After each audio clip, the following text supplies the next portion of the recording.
Good evening, everyone, and welcome to this planning meeting of Melton Borough Council. I am Councillor Alan Thwaites, Chair of Planning. Just some housekeeping as normal. In the event of having to evacuate the council chamber, please leave by one of the 6 emergency exits around the sides of the chamber. Please assemble at the far side of the front car park nearest to the park entrance. Officers will be on hand to assist anyone who needs any assistance. Please put your phone to silent during this meeting. We will be using the audio-visual system this evening, and the meeting will be streamed live on YouTube. Members speaking, please raise your hand if you wish to speak and speak directly into the microphone in front of you. Please remember to turn it off once you have finished. Members voting will be by raised hands. I'd like to introduce those present this evening. The members here this evening are, to my right, Councillors Ian Atherton, Siggy Atherton, Ronan Brown and Marilyn Gordon. Members to my left are Councillors James Mason, Margaret Glancy, Pat Cumbers, Lee Higgins and Dom Pritchett. We have a team of officers present who are, to my left, Senior Solicitor Tom Pickwell, to my right, Planning Development Manager Louise Parker, Assistant Director for Planning Sarah Legg, Senior Planning Officer Andrew Cunningham, Planning Officer Mark Ketley, Planning Officer Alex Coy. We also have our Democratic Services team present, assisting with the technology and taking the minutes. That's Helen Ainge and Sarah Evans. So on to the agenda. First, apologies for absence. We have one apologies for absence, which is Councillor Pip Olnut, and I think everybody else is here as expected. So we move on to the minutes. To confirm the minutes of the meeting held on the 6th of June 2024. Are there any comments anybody wishes to make on the minutes, or do we have a proposer to accept the minutes? Councillor Glancy to propose, Councillor Mason to second. Can we vote to agree those minutes? Yeah, that's passed. Thank you very much. So, declarations of interest. Members to declare any interest as appropriate in the respect of the items to be considered this evening. Do any members wish to actually make any declarations of interest? No, nobody wishes to make eye contact, so I think we're fine there. So we'll move on to the schedule of applications. The first application this evening is application 23/00164/DIS, which is the land east of Jericho Covert, Jericho Lane, Barkston, Le Vale. I think we need to pass this on to Andrew. Andrew, if you'd like to continue.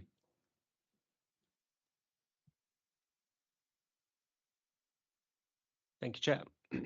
So this application seeks to approve details reserved by conditions 4, 5, 11 and 22 of a previously approved planning permission for the construction of a solar farm and cabling and substation as shown on the screen.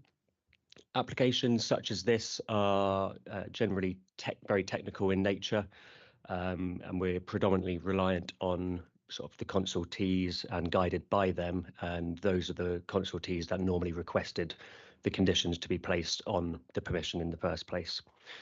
So condition 4, which is sought for approval, relates to a written scheme of investigation.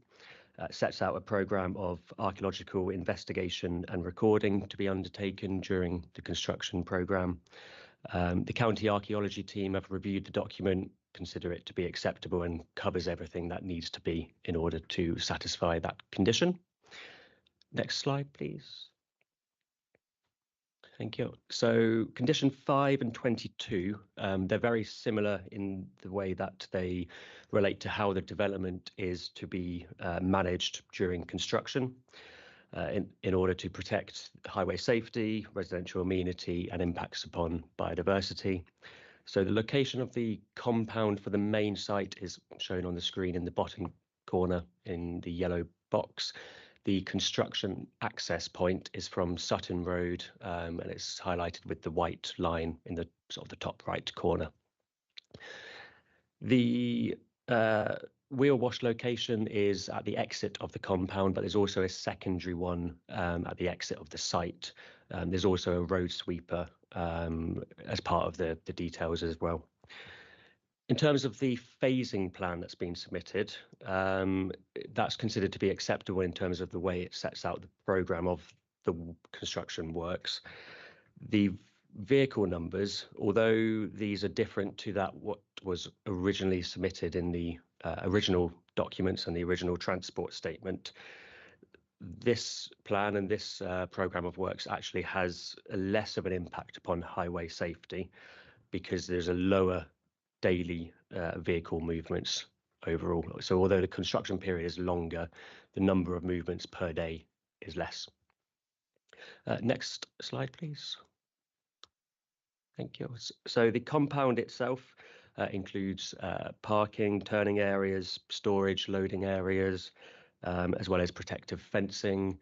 Lighting is inwards so as to avoid direct light towards field boundaries, reducing the impact upon wildlife and biodiversity. There's also temporary signage and banksmen in place at the access points in order to ensure that vehicles can safely enter and exit the site without meeting one another. Holding areas are also used to hold vehicles away from the site before they go and enter the site. Noise and dust pollution measures are also included in the submitted documents in order to reduce the impact upon residential amenity, namely the residential properties near to the access entrance. Next slide, please. In terms of the substation site, so this is up in Castleview Road, just south of the A52 and Easthorpe. The similar measures are in place in terms of all of the facilities required at the substation. Condition 11, which is sought for approval tonight, requires the provision of temporary passing bays along Castleview Road. These are highlighted on the screen in those locations. They're of a sufficient size and spacing to allow vehicles to pull in and pass one another. Members, I understand you received a note from the applicant last week about the application and the detail. There was nothing within that added any further detail which wasn't already covered in the committee report or in the presentation this evening. Condition, you may have picked up on that, the fact that condition 11, there's a separate application which has been submitted to remove that condition. That's not for consideration here tonight. You can only consider the detail that's been submitted, so the 4 passing places, where they are and their size. Next slide, please. So to summarise, we can only consider the details of the condition and the information submitted. So can't consider the original planning consent or the original application itself. The written scheme of investigation is considered to be acceptable, as well as the location of the passing bays. The construction traffic management and method statement is also acceptable. Leicestershire Highways has reviewed all of the documents. They don't raise any objections, and neither do any of the other technical consultees as set out in the report. And as such, the application is recommended for approval. Thank you, Chair. Thank you, Andrew. Do any members have any questions for clarification from the report or from Andrew's presentation? Councillor Pritchett. Thank you very much. Thank you. Difficult, this one. There's a history, obviously, the outline application, and a number of variations in the application through the history. So I empathise with the planning officers and also with the LCC highways people on this one. This is one of conditions, and it's important that we get it right and also consider the chronology of events, what needs to be done first, and particularly taking into account some things that we've had in the past relating to conditions. I've got very few questions to ask, actually. The question is, on condition 5 and 22, did you consider engaging with appropriate skilled experts for portions of this condition, particularly cabling? in other words, or did you have the enough skills in the department to review it? That's one question. The other points to make are is a statement that I don't think it's material, but in terms of the variations of some of the documents. Is this a question, Councillor Pritchett? Yes, it's a question about. Please. It's a question about some of the text and the variations of the left and right turns incorrect and contradictory during some of the documents, turning left into Plumber instead of right, and the documents in question relate to Castleview Road access from the A52, but it also mentions in part that there will be access to Castleview Road from Beaver Road, and I believe these are something to do with the variations that not necessarily been tidied up. So they're the 2 points for the questioning. Thank you, Chair. So in relation to the second question and sort of the you are correct in saying that there has been a lot of revisions to the documents throughout this application. That's why it's been in for sort of over a year. If in relation to Beaver Road, I've had a look through sort of the documents, and what I can see is that the construction traffic is reiterated that will comply with the HGV routing plan, which is from the A52.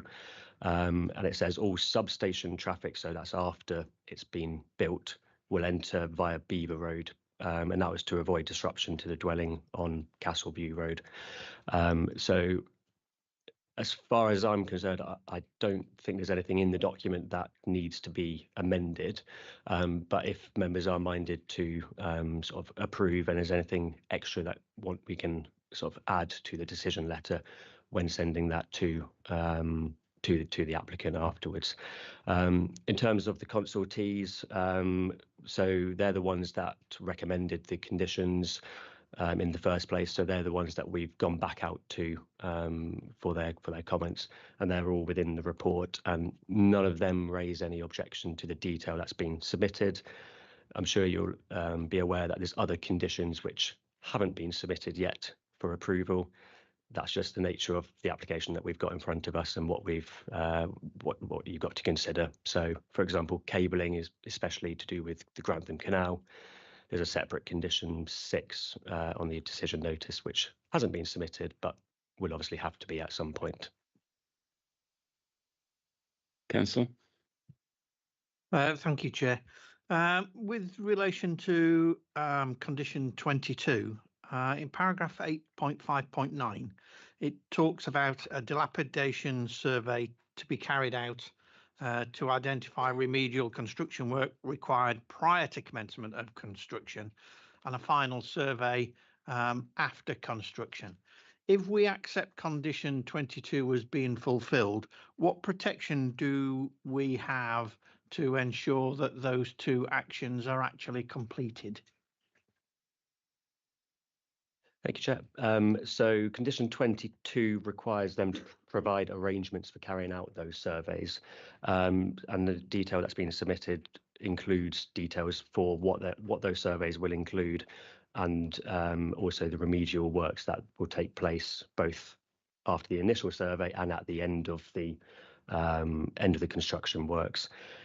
In a similar way, that condition requires them to do that. If they don't do that, then the planning enforcement team will be able to investigate and act accordingly. Thank you. Any other members have any questions for Andrew? No, thank you very much. So therefore we will move on to, we have 2 speakers on this application this evening. First one is Councillor Steve Exwood from the Barkston, Plunga and Redmile Parish Council, speaking against. If you'd like to please come forward. I think you're okay with the microphone, etc. As normal, you will have 2 minutes. Tom will give you a 30-second warning, and if you could try and start to close at that point, that would be fantastic. Thank you. When you're ready, please begin. Good evening. My name is Steve Exwood. I'm the chairman of Barkstone, Plunga and Redmile Parish Council.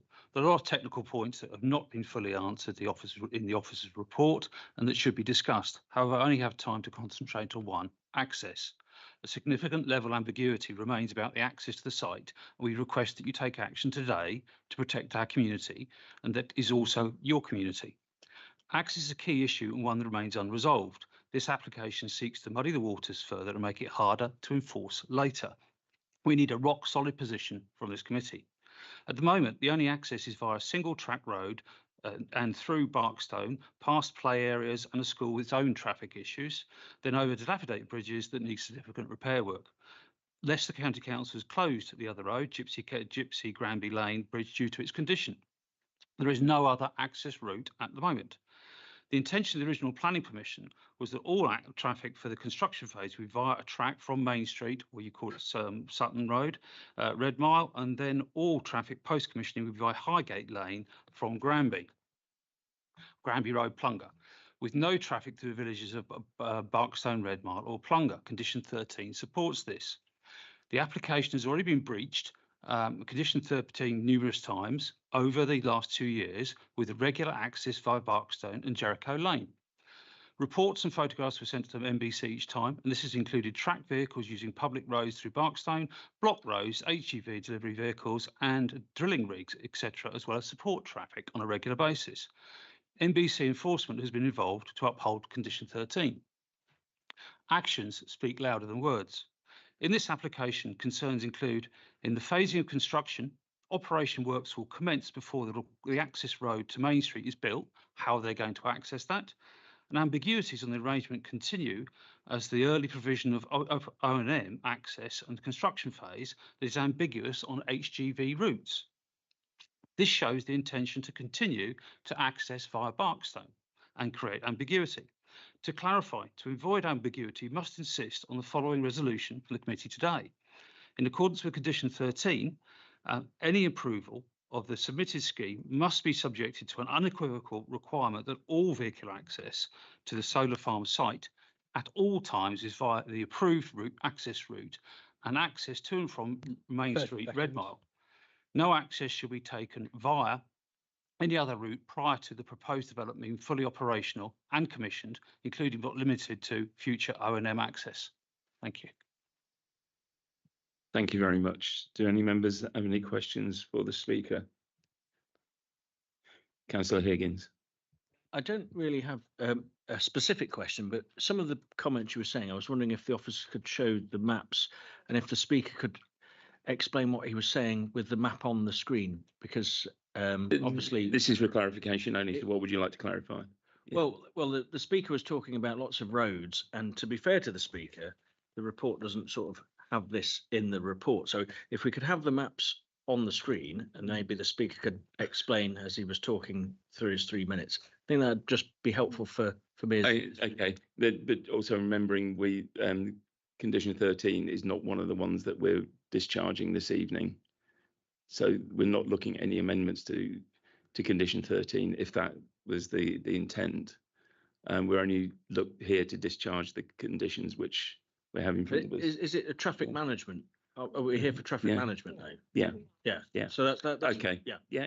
If that's okay. So if you can have the map back up.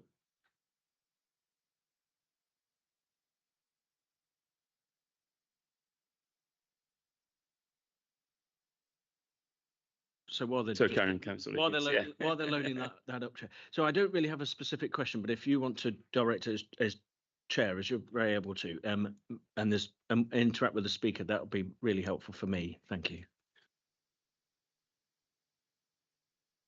Yeah, and as I say, what are we trying to clarify? Are you trying to clarify so you understand what roads that we're actually talking about here? Yeah, because the speaker was. So it's not that map; it's the wider one, I think. And back again, that one. Yeah. Oh, was the first one. Sorry. Back one more.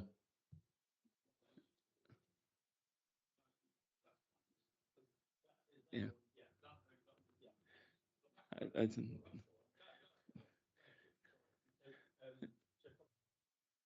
To the to the speaker. As he was very eloquently putting in words, I was trying to visualize it in my head, and so this will help me a little bit more. So if you want to, but I'll let the chair go through that. Thank you. So the roads that you were particularly talking about that you feel shouldn't be used or should be conditioned? The roads that we feel shouldn't be used, if you can see Barkstone Le Vale there, there's a track that goes from north from Barkstone Le Vale across the canal, the railway bridge, and goes onto the southwest corner, which actually is a track that goes straight. There's already existing track that goes straight mysteriously to the compound where the compound's going to be. That's where access is being got at the moment, and over the last 2 years, over those railway bridges through the village, with HGVs and track vehicles. That's one there. Obviously, the temporary road you can see comes from what's called Sutton Road. There, that sign there, it was there. That's where all the main HGV or the construction traffic should be. And then the O&M traffic comes from an unmade up road, which is to the left. Plunga and Granby are to the left of those. They're not actually shown on there. It's an unmade up road. At the moment, it's like a boat, so it's a track which needs to be made up from there, which of course is going to be difficult to get other access through. So the logical solution, would be to try to use Jericho Lane. If that makes sense. So that's helped me, but the other members may want to comment, but thank you. So, thank you very much. Councillor Gordon, you were raising your hand. Please, yeah, it's something that he mentioned about the construction traffic going by school, and I just wondered where it would be in relation to this map. If there's any way that we could have a look at that. To the school, Yeah. It's just by the church in Barkstone. If you can see that on the north on that track on Jericho Lane. So it's north of that. So Barkstone Le Vale, you're going north on that track, which goes up to the red block. Before you get to the canal, there's a church there, and there's it's a school, a care school with a lot of traffic there on the left hand side. It's a single track road. It's the last building. It's the last building we passed on the left hand side. Yeah. And you're saying that's obviously where the construction traffic will be made. That's where the construction traffic has been going down, although it shouldn't have been going down there. There are things, and I think that's where this condition outlines actually the route that you are actually proposing. Yeah. So what they've been doing prior to this may be incorrect, but the condition that we're looking to agree to is the traffic plan that actually remains to the key routes that we've outlined in the report. So maybe part of it is it's the control of that, but that's where we're looking at the condition for this evening. I think it's the strength of the condition. So the condition and the access has been ambiguous. So as you say, HGV vehicles goes down one route. What about the cars that support it? The 70 odd vehicles, cars and things of that nature.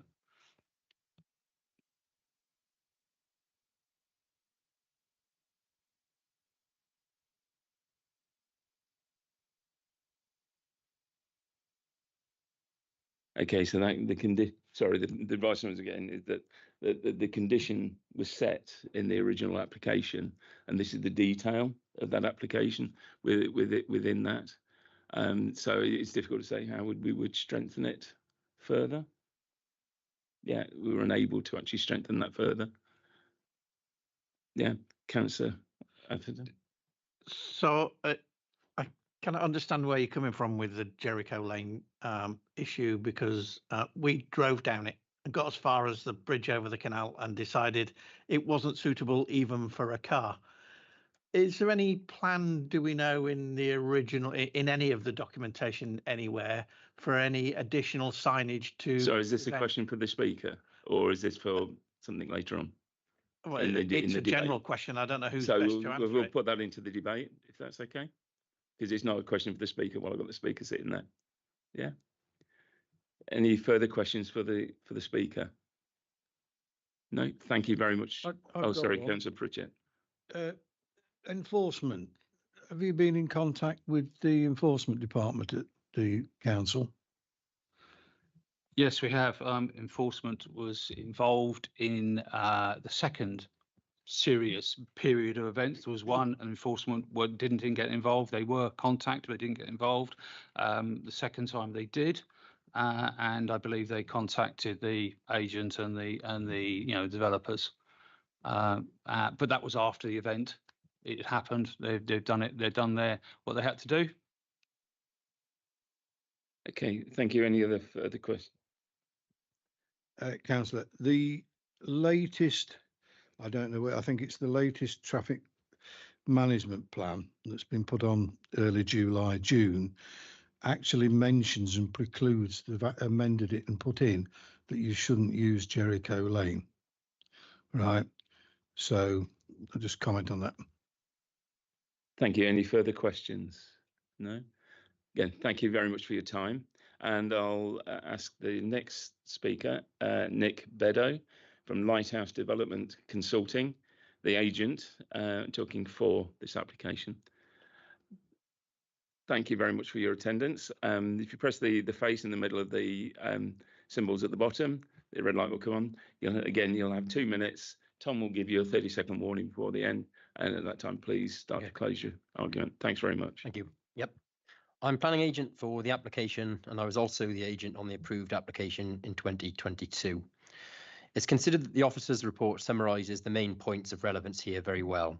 Firstly, condition 4 on archaeology is not contentious, and the details submitted are to the satisfaction of the county archaeologist. I'll therefore focus on the remaining conditions and the main point of interest here around construction traffic and the period of construction.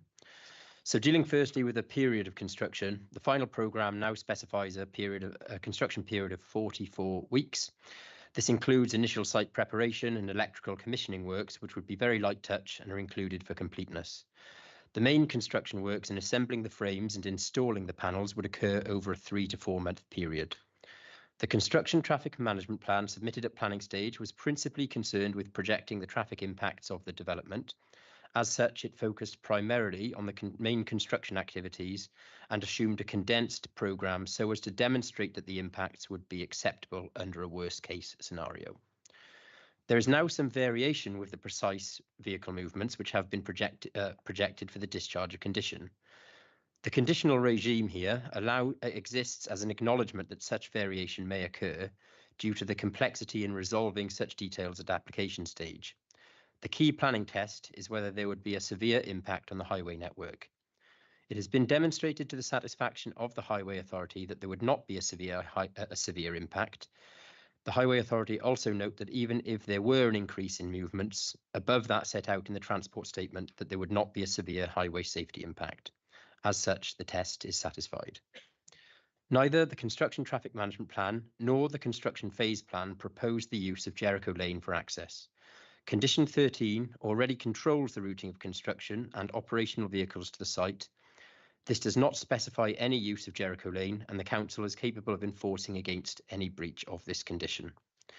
In summary, officers have taken appropriate specialist advice into account. There is no objection to the discharge of conditions from any technical consultee, nor justifiable reason to refuse the application. The applicant is ready to commence construction. Major equipment has been ordered and delivered to warehouse for storage. Local companies, including aggregate suppliers, construction machinery hire, security personnel and accommodation providers are awaiting confirmation of appointment. Therefore, members are kindly asked to approve the application so that the development can proceed supporting the transition to green energy and increasing our domestic energy supply. Thank you very much. Do any members have any questions? Councillor Pritchett. Dan Atherton, sorry. I guess now's the time to ask the question I was trying to ask in the last one. Given what we've heard about construction or site-related traffic, not necessarily construction-related traffic, already using Jericho Lane, will there be adequate signage, etc., to prevent construction-related traffic using Jericho Lane, which is quite clearly not suitable?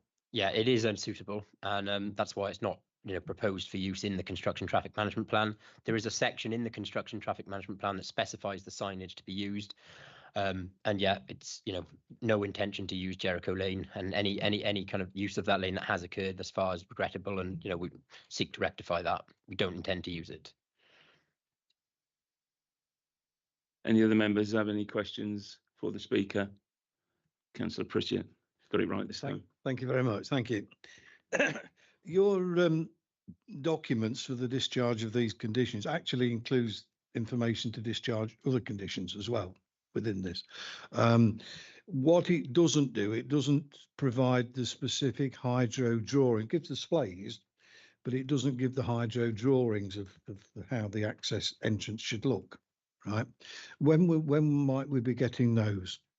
So I'm not sure I quite understand. We've got the visibility displays shown on the plans. Yeah.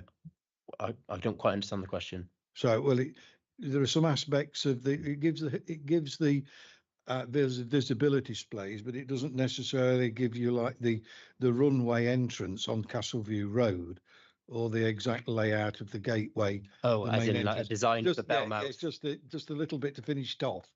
Right. Okay. Yeah. I suppose the details that we've submitted and the demonstration of the visibility displays is what was required of the condition. And ultimately, it's a technical matter to ensure, and the Highway Authority, what they want to ensure that safe access and egress from the site. And so, the iterations that we've gone through with the construction traffic management plan and the details provided, I understand that they're satisfied that will be, that is Right. appropriate. It's mentioned specifically these drawings, so it doesn't mean. Now I'll move on from those and ask you your construction method and the timing. One of the early things you're doing is making sure that the culverts are covered. Yeah, you've got to get your vehicles over them. Right.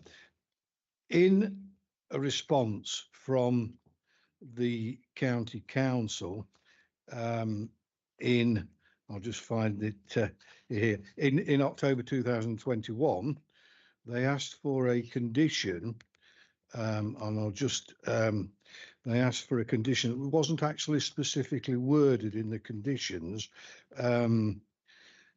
It requires the culvert at the entrance point to be made good to their standard, and also at the end.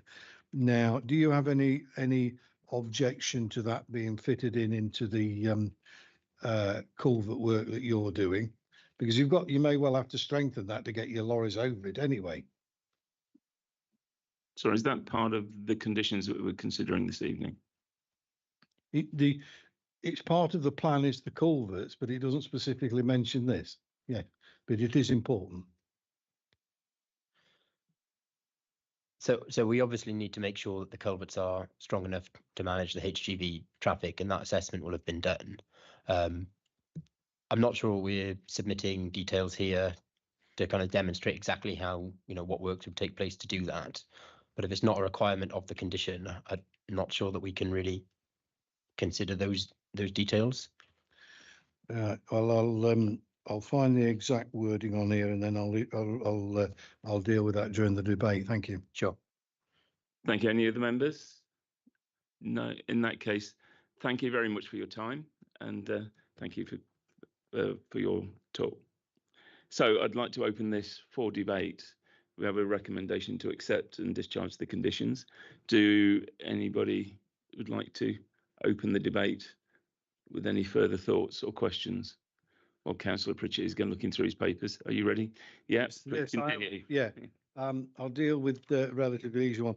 The proposed operational access coming off Beaver Road, there's an awkward turning into Castleview Road, but the main issue I've got with it, in the provision of the access, the hydro drawing, it shows a runway that is required to enter the field entrance as it is coming up, so you would access it from the A52. If you actually try and get into that gateway from the other way, you're going to have to do 3-point turns on a lane to get your vehicle pointing the other way to get back in the gateway, and it's not a satisfactory situation, that one.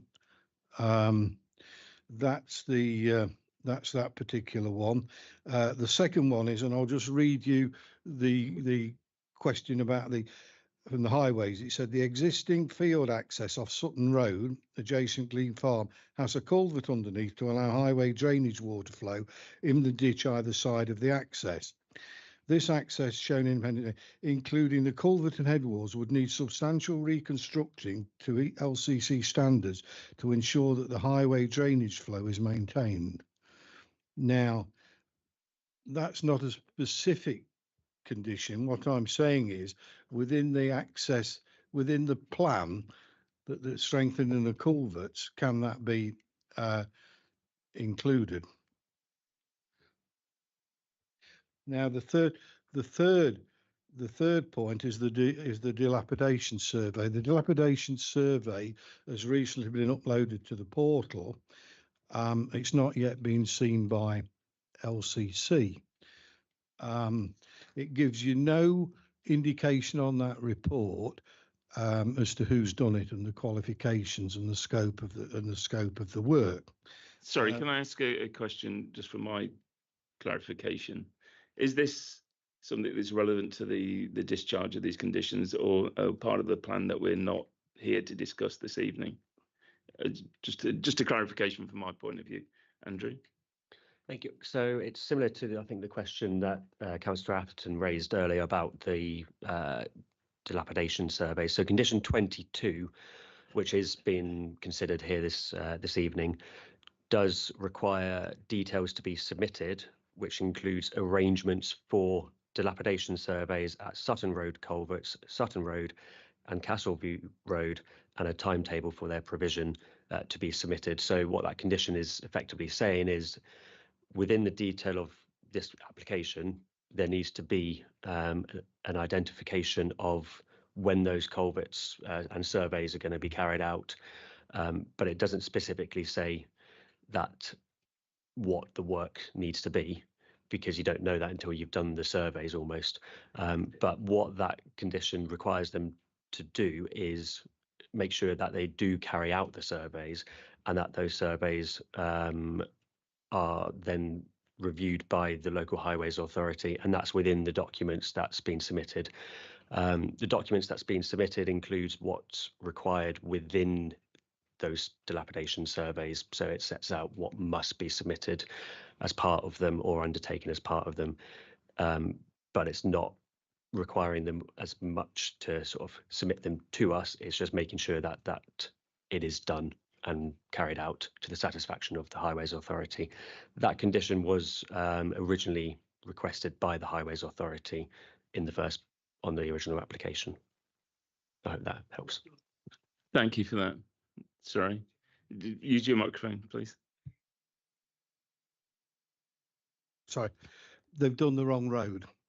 They went from Granby to Elton along that Sutton Road, but they didn't do the Sutton Road where the main entrance is, and they didn't do the two off-road public rights of way that they voluntarily had agreed with highways. So I'll just mention that to you. So, anybody else? Sorry, did you want to continue? I think they're the most significant three things to mention so far. Anybody else like to enter the debate? Councillor Higgins. Yeah, I think most of tonight's agenda is very, very technical based. So sometimes we get really meaty into subjective stuff. So, but the committee here is going to be deciding mainly on this application and other applications on what the technical consultees are saying, which I'm not a highways expert. That all said, I understand, because it's happening in my ward where plans are coming in about using the highway network, which I don't think necessarily is the common sense local view. And so when I was hearing from the speaker earlier, and just reading some of the objections, which we can't refuse because someone may use a road or may not use a road, that's enforcement. And it's really important that with their ward councillors and the parish councillors, if they are breaching those conditions, that's why we have an enforcement team, and it's great that we've invested in that. And I will praise our enforcement officer, because having our enforcement officer here has helped me as a ward councillor and my residents. So that's for the public part of it. I'm not seeing any reason why I can't say no, though, and that's where I am. And equally, if I say no to this, then what? Where else? And it's only because of the technical response. But I do feel that the residents and the parish council has very eloquently put the concerns that are there. But I'll just leave that there. And Councillor Pritchett, I think, has come up with some very good points. That said, I've got to have a lawful reason to say no. Yeah, thank you. And I think it's just to mention, though, that this is unusual for the committee to actually have discharge of conditions before. It's different to an application as such. So it's just to remember it from that point of view. We're discharging conditions to say that this is acceptable and that we'll carry on. And there are things that will follow on from this. Councillor Pritchett. Thank you. So, Andrew, am I correct in saying that we can pass this condition, yet the highways have still got to review that the dilapidation work is adequate? Two separate issues. Effectively, yes, because that condition 22 only requires the arrangements of the surveys, not the submission of the surveys. Do you have any other comments to enter the debate? In that case, we do have a recommendation to accept these discharge. Sorry, Councillor Gordon, apologies. Okay, no, it's my fault. I was late putting my hand up. Yeah, with what Councillor Pritchard said about strengthening the culvert and everything else that he's brought up, will that be brought up at other meetings to do with this? That's what I'm concerned about. I mean, we can pass this tonight possibly, but I want to make sure that everything's covered, what Councillor Pritchard said. Thank you. Thank you. So that would be reviewed by the Highways Authority. So as part of the arrangements, which is included within this documentation, they've got to provide those surveys to the Highways Authority for their review, make sure they're happy with it, and then they will guide them in terms of what the work is required in order to. Yeah, but I also say that you will sort of also follow up with what Councillor Pritchard said as well, with whatever comes from the other authorities, so that to make sure everything has been accounted for, if you like. You will keep an eye on that to make sure everything that's been said is covered.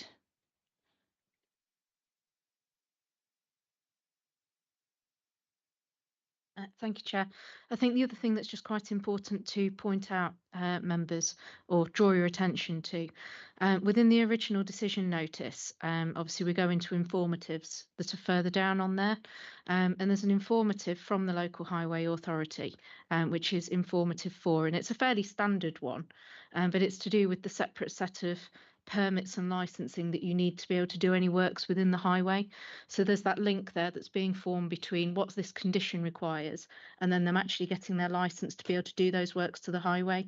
And that's when that next team of highways essentially comes to the fore, that goes out and checks these works that are being done and makes those requirements of them to reinstate and make things better at the end of the term as well. So that's what those surveys also feed into. And in this case, that takes the form of something called a major section 184 or a 278 agreement. So they have to do that separately with the Highway Authority, and that's separate to the planning regime. Ken?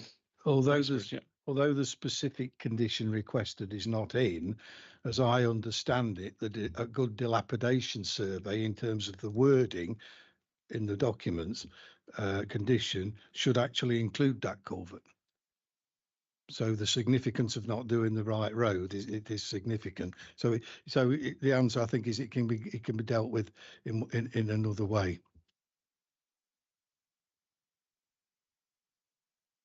So again, I'll come back to the point. Is there any other comments within the debate? Therefore, I'll look for anybody that would like to propose the acceptance to discharge these conditions. Would anybody like to propose? Councillor Atherton. Do we have a seconder? Councillor Cumbers. So we have a proposer and a seconder. So I'd like to vote to discharge these conditions. All those in favour? That's unanimous. Thank you very much. So those conditions are discharged. Thank you very much. So we will move on now to application 21-00085 stroke FUL, which is the Lodge, Ashby Folville. And this is Mark. Yeah, sorry, I was looking at the wrong list. So Mark, if you'd like to continue. Yeah, thank you, Chair, and evening members. I have a number of updates to update the committee following publication of the committee report. Firstly, additional comments have been received from Gadsby Parish Council. They reiterate previous comments raised in objection to the application, particularly the new build dwelling element of it, and the matters raised have been addressed in the committee report. I understand there is someone from the Parish Council here this evening who is also intending to speak. The second update, Chair, is that we have also received additional comments from the Council's Conservation Officer, and they've been published on the council website, and they've also been circulated to members in advance of the meeting. The comments from the Conservation Officer effectively raised two requests. Firstly, that the proposed heritage restoration works are completed prior to occupation of the two new build dwellings. That matter is already addressed, Chair, as explained in the report, through the submission by the applicant of a draft unilateral undertaking, which in effect is a legal agreement committing them to deliver all of the heritage restoration works before development works start on the two new build properties that are being proposed. So that is already addressed and explained in the committee report. The second request from the Conservation Officer is that the garage doors that are proposed on the two new build dwellings be side hinged and more traditional in their design, rather than being a more modern up and over style garage door as currently proposed. So in response to that, Chair, we do recommend that an additional condition is imposed on the permission, should members be minded to allow the application, so that side hinged and traditional garage doors are incorporated into the scheme. The third and final update, Chair, is that we've also received additional comments from the county archaeologist in the past couple of days, specifically in relation to the Ridge and Furrow ground on which the two proposed new dwellings would sit. They raised no objection to the scheme, but have recommended the imposition of another condition, which would require archaeological recording work to be carried out prior to development commencing on site. So that's also another additional condition that is recommended, Chair. So moving on to the presentation, members will be familiar with this site. You considered and refused an application very similar to this one back at the meeting in April. But just to refresh the memory, I will talk you through the site and what this latest application involves. So on the screen in front of you there is what we call the site location plan. As you can see, it's an extensive site in terms of the red line boundary, and it effectively split into two parts that are connected by the driveway on the approach to the manor. The eastern part of the site, which is the area to the east of Gadsby Brook, contains the Grade 2 listed manor house itself. That sits immediately south and southeast of the village of Ashby Folville, as you can see on the plan. The other half of the site, which is where the main elements of the proposed works are concentrated, is to the west of the Gadsby Brook, as you can see there, and it incorporates the land extending across the Station Road on the left hand of the slide. You can see the access to the site off Station Road, with the existing gate lodge building being the grey rectangle, just where the two arrows are pointing. We just move on to the next slide, please. So this is just to highlight the key components of the proposal. And as I say, there are effectively two elements to this. Firstly is a proposed package of heritage restoration works, which are intended to restore the manor house and the estate back to its original glory. The second element is the new build dwelling proposal. So just to itemise the list of works, there is the proposed partial demolition and remodelling of the lodge gatehouse, which is currently in a derelict form. Those works would result in the reinstatement of that as a dwelling unit. There would also be the reinstatement of the original historic driveway and the gates to the manor itself. Reinstatement of parkland in the area where a more recent modern driveway is currently situated. Resurfacing of the driveway approach to the manor and the hard standing around it. Restoration of the stone bridge over the Gadsby Brook, and then, as I say, the new build element, which in this case is the construction of 2 detached dwellings, with those being brought forward by the applicant on the basis that any profit that would be realised by the creation and the sale of those 2 dwellings, and obviously the Gate Lodge building, would be recycled to help fund the package of heritage restoration works. Next slide, Chair. No, sorry, not Chair, but my colleagues over there. So this is the plan showing the various elements of the proposed works. And if we just move from the left-hand slide, the left to the right of the slide, the first element, as I say, is the partial demolition and the reinstatement of the Gate Lodge, which is at that very northwestern corner of the site off the access to Station Road. Sitting southeast of that is the location of the 2 new build dwellings, which you can see there at the southern edge of that western parcel. North of there, you can see the original driveway running to the north of the Gate Lodge, which would be reinstated as part of the proposal. The existing driveway, which was obviously a more modern intervention into the site, is shaded in green and identified by the red arrow at the top. That would be removed and reinstated as parkland, which would replicate the original form of that part of the site. Linking through the driveway as it follows the arc around the Gadsby Brook would be resurfaced in its totality. You can just see the position of the bridge there at the bottom right where it crosses over the brook, and that would be restored and reinstated as part of the proposal. And then finally, the hard standing area around the manor house itself would also be resurfaced, as I explained earlier. On to the next slide, please. So what I've done on this one is effectively a compare and contrast. So the image on the right-hand side is the proposal for the 7 new build cottages, which members refused permission for back in April. The image on the left-hand side is the proposal before you this evening for the 2 new detached dwellings instead. As you can see, the expanse of development on the site it's not dissimilar, albeit it is slightly less in this particular case this evening than in the case of the application that was refused back in April. Otherwise, the other elements of the proposal in this part of the site remain the same, with a new entrance coming off Station Road in the southwest corner of the site to access the 2 new build properties. Let's move on to the next slide, please.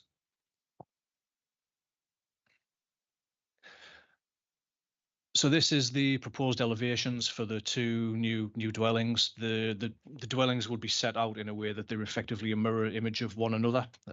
So if you can imagine standing on the reinstated driveway, looking at the frontage of the properties, the top left elevation is effectively the elevation of the house on the right hand side. The one on the left would be effectively flipped. So the triple garages attached either to the side of both dwellings would effectively sit alongside each other, with then the main bodies of the dwellings next to them. They are substantial. They're 5-bedroom dwellings each. Architecturally, they do pick up on some of the language and the form of both the manor house and also the Gate Lodge, so that there is a continuity in architectural language through the site. In a similar vein, the material palette would be reflective of the reinstated Gate Lodge, with a combination of red brick and pan tile roofing. Move on to the next slide, please. And this is to explain the proposed works now to the gate lodge at the entrance to the site. So members, I'm sure, will be familiar with the site and the current state of the gatehouse. This isn't a listed building in its own right, albeit it's effectively curtilage listed by virtue of its relationship with the manor house. It is in a seriously dilapidated state. It has been the subject of antisocial behaviour, crime and vandalism, as referenced in the committee report. But the proposal with this is to effectively partially demolish a central section of it, remodel it and bring it back into use as a dwelling. If we just move on to the next slide, just show the location of this in the context of the actual entrance to Ashby Fulville Manor. And here you can see the position of the manor on the right hand side of the photograph, and as well as the original driveway entrance, which is no longer currently in use, but would be reinstated as part of that site. The current entrance, which, as I say, is the modern driveway, a modern intervention into the site, which is shown on the left-hand side of that photograph, would be closed off and stopped up under a highway agreement. And the driveway, as you can see there at the moment, that would be removed and reinstated as parkland as it would have historically stood. If we just move on to the next slide, which is the final set of drawings. So this is the proposal for the remodelled gatehouse to create a single dwelling as it was historically. So as I said, the central section of this building would be partially removed, and effectively the two flanking elements would be connected by a new glazed link, and as you can see on the photograph there, it would have the appearance of a house that effectively would, certainly looking at the bottom right image there, step down. So the tallest section would be at the entrance to the site, and then it would just gradually step down as you move into the site along the driveway. So just moving on to the next slide, and this begins the summary, Chair. So the committee report before yourselves sets out at length the policy considerations pertaining to this application. To summarise those, in bullet point form, the development or the application site is in the open countryside, and therefore the construction of new build dwellings is in conflict with both the local plan and the neighbourhood plan in this case. That inherent policy conflict, must be weighed by members in making your decision tonight against what amount to significant heritage restoration benefits and the opportunity to restore the manor grounds back to their former glory. Restoration proposals that are strongly supported by the Conservation Officer. In our professional judgment, allowing an element of new build development in order to fund the proposed heritage restoration works would outweigh the inherent conflict with both the local plan and the neighbourhood plan, but that is a finely balanced position, Chair. Move on to the next slide, please. Viability information was submitted with the previously refused application for the 7 cottages, and that was independently reviewed by a chartered surveying firm on behalf of the council. The current proposal for the 2 detached dwellings hasn't been viability tested. However, that said, we do accept that there would be a financial deficit in this case. The viability appraisal for the 7 cottages, which, as I say, was previously refused, did show a financial deficit, and I think it's reasonable to assume in this case the 2 detached dwellings, whilst in themselves would carry additional value, it wouldn't amount to the same value that would be attributed to 7 cottages, so there would remain a financial deficit. Notwithstanding that, the applicant is committed to bridging the funding gap, and as I explained earlier, they have submitted a draft unilateral undertaking which legally commits them to carrying out all of the proposed heritage restoration works ahead of development works commencing on the new build properties. So it is a difficult recommendation, Chair. It is finely balanced, but we do recommend that the application is approved subject to the matters contained in the report and the additional conditions which I explained at the start. Thank you. Thank you, Mark. Do any members have any questions for clarification? Councillor Brown. Yeah, thank you, Mark. I know it was the applicant who actually wrote this and said there's currently already 2 houses that have been approved on the site. Could we just get the map back up and just show us where those 2 houses are, please? I just want to look at it in the context because those 2 houses can still be built out. I'm just looking at the context of the fact that Go back to the, keep going back, go back, keep going back. There, yeah. So, oh, there, that next one, that'll do, yeah. Just point that one out for me, Mark, please. Yeah, thank you, Chair. They're not shown on this particular set of drawings, but in terms of where they were or would sit in terms of the consented scheme, they would actually sit alongside the gatehouse. So effectively right next to the route of the original driveway. And one of the, I guess the consequences or the implications of that permission, if it was to be implemented, is that those already consented new build properties would sit so close to the original driveway that effectively the original driveway would never be able to be reinstated. But because there's nothing you can do to stop him from doing that if he wanted to do that. No, that's an existing consent. It remains a live permission, and it could. I just wanted to highlight that because I think it's silent in the papers, and I think it's quite relevant to the risks of this. If we do proceed to approve. Thank you. One more question. Yeah, just on the fact is obviously you buy a house of this size. You look at any acquisition, you look at investing your own money into it. In relation to that, you said that there's a deficit and the unilateral undertaking. If we approve the application tonight and that unilateral undertaking wasn't signed, presume we have a legal come back to rescind the planning application? Yeah, the mechanism, Chair, is if members are minded to approve the application tonight, that would be subject to the unilateral undertaking being signed by the applicant ahead of us actually releasing the plan and decision notice.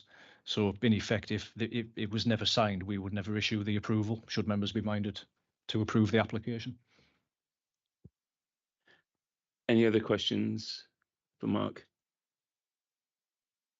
No?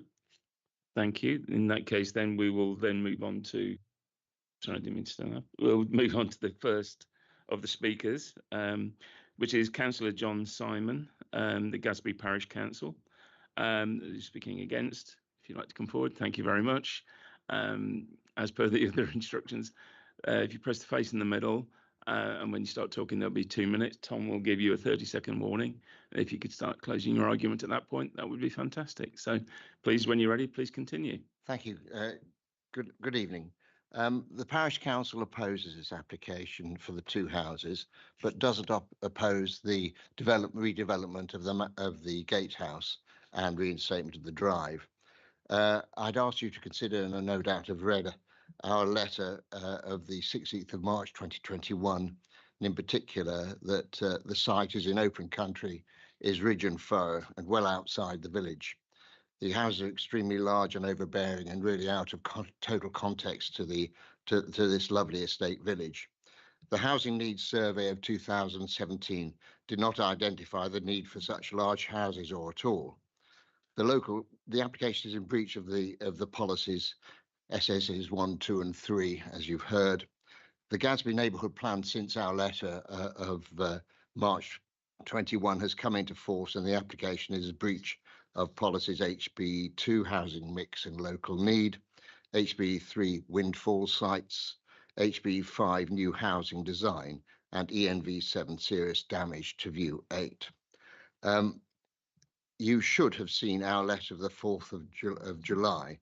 Most important, really, is the consideration in considering this application is the effect of your decision only 3 months ago in relation to the 7 workmen's cottages. That's 21/0318 FUL. And I think it's worth reading your decision notice. In the opinion of the local planning authority, the proposal would, if approved, result in the provision of 7 additional dwellings in an unsustainable location. The development occupies an unsustainable location where there are limited local amenities, facilities and jobs, and where future residents are likely to depend highly on the use of private motor vehicle. The proposal does not meet an identified proven need and would be contrary to policies SSs 1, 2 and 3 of the local plan, which seeks to restrict development in such settlements to that which is based on local proven need. The proposal would also be contrary to policies HB1 and HB3 of the neighbourhood plan. The limited heritage benefits, and I do emphasise limited heritage benefits, of the proposal do not outweigh the significant harm that would be caused by the unsustainable location of the development. 30 seconds. Thank you. Limited heritage benefits. Well, we've not heard any further heritage benefits than that which you heard 3 months ago. I'm sure your aim at in this committee is to provide certainty for applicants and, more to the point, consistency for applicants. Otherwise, application to your committee will become, regrettably, a lottery. It's on that basis that the parish council objects to this application. Thank you very much. Do any members have any questions for the speaker? Councillor Higgins? Yes, so I see the objection on page 34 of the report, and the housing needs survey of 2017. So for members here, it's 711 and it's I. But while we're saying of people's opinion, with the Midlands Rural Housing, would have identified. This is a question for clarification, please. It is. Yeah, please get to the question. So they're saying that there's no, but Midlands Rural Housing would have identified some kind of local need, and in the villages nearby to Ashby, there's been identified local need. I don't necessarily think it's necessarily for 5-bed house, but so it's to the parish council. Of that housing needs survey, was that, rather than an opinion, what was the outcome of the requirement for housing? Well, I think that's set out in paragraph I of our letter of the 16th of March 2021, which says that it identified 53% of the respondents were of the opinion that no further homes were required in Ashby Follville. And asking opinion, I'm asking for what was the identified need. So because in Midlands Rural Housing, they would have either said there was no identified need, or they'd have said there were some identified need. And I know in the village next door, the 2 villages next door, there is identified need. Forgive me, I don't know at this stage. Any other questions for clarification? No. In that case, thank you very much for your time. I'd then like to call upon Mr. Brian Fair, a supporter calling for this application. Thank you very much for coming this evening. If you'd like, press the face in the middle, and when you start speaking, you'll have 2 minutes, the same as everybody else. Tom will give you the 30-second warning, and thank you. Please continue when you're ready. Thank you. My name is Brian Fair and I'm a local historian, obviously interested in local heritage and historic buildings alike. And tonight I'm speaking in favour of the proposed application for the partial demolition and remodelling of the former lodge or gatehouse at Ashby Follville. At one point, in addition to this lodge, there were 2 other lodges connected to the manor house. The North Lodge on Follville Street, which previously has been sold off and separated from the manor and is now domestic accommodation. A second lodge, known as Ashby Follville Lodge, was sited to the south, leading to the manor via a long driveway lined by a double row of trees. But sadly, this lodge has since disappeared. So by restoration of this lodge / gatehouse, it will return, hopefully, the manor and the lodge to its former glory. As we know, Ashby Follville is a small lineal village, and the manor and lodge in question fall within the conservation area. Even though this gatehouse falls within the village conservation area, it has unfortunately been subject to various acts of antisocial behaviour, such as arson, graffiti, and theft of lead from the roof, resulting in the police and fire services being called on numerous occasions. The current state of the lodge is consequently having a negative impact on the village and its conservation area. As the committee are fully aware, planning permission was previously granted for partial demolition, conversion, remodelling, and the building of 2 separate residential properties. If this plan was to be implemented, it would prevent the reinstatement of the original driveway that served the manor house. Melton, as in the borough, is renowned nationally for its historic farmland and agricultural landscape, with its open fields, of which some are ridge and furrow, which themselves are classed as heritage assets.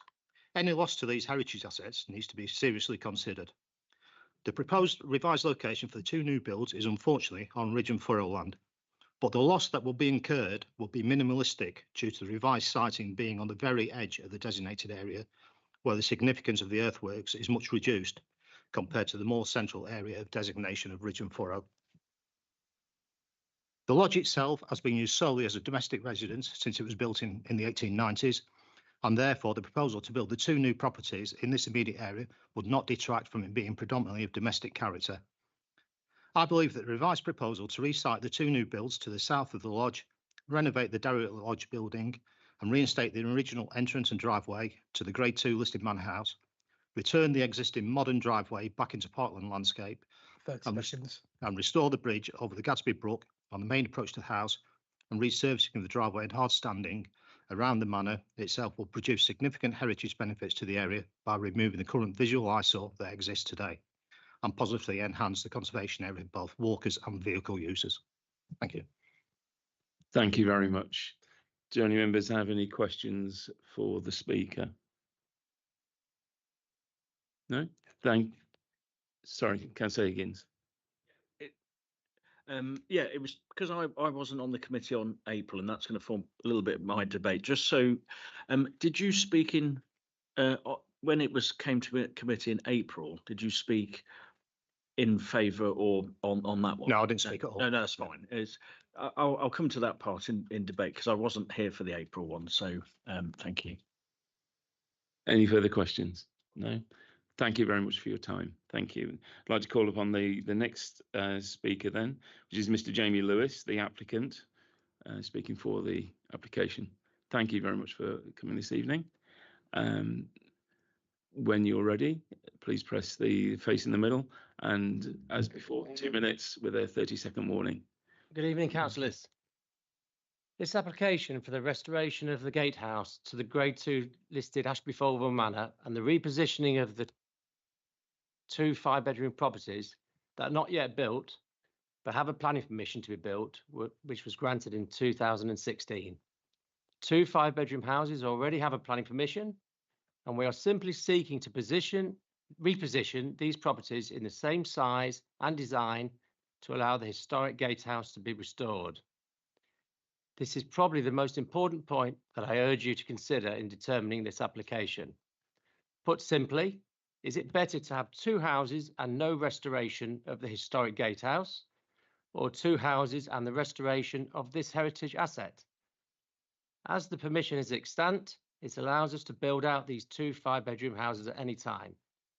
The point is confirmed within 3.1 of the officer's report and does not seem to have been considered by the parish council. However, building out the 2016 permission would mean the historic gatehouse, which was built for the Grade 2 listed manor, would cease to exist, and these 2 new houses would be built in its place. This would be to the permanent loss of the opportunity to restore the original gatehouse, and we feel to lose this opportunity for its restoration cannot be the right thing to do in heritage terms. The gatehouse has been separated from the manor for over 75 years, and as the owner of the manor and the gatehouse, I'm now looking to reconnect the 2 heritage assets. The gatehouse was badly damaged by arsonists in 2021. The arsonists were caught by the police. However, the gatehouse is now regularly frequented by graffiti artists and vandals, and Melton police are regularly being called out to site. The burnt-out building has now become a blight on the entrance to the village of Ashby Folwell, and local residents are understandably somewhat annoyed that nothing is happening. As such, I would expect that if members were to approve the application, this would be welcomed not only by the local residents, but also by Melton Police Force. I note the Parish Council suggests that this application should be refused in 7.11, as the new houses will be built in open countryside. Can I point out that the existing 2016 permission for the 2 5-bedroom houses 30 seconds is also located within open countryside in accordance with the neighbourhood plan, and therefore in terms of its location in open countryside has the same policy impacts. Councillors, thank you for allowing me to provide me this opportunity to make my representation. Thank you very much for your time. Several hands. I'll go with Councillor Higgins first, and then.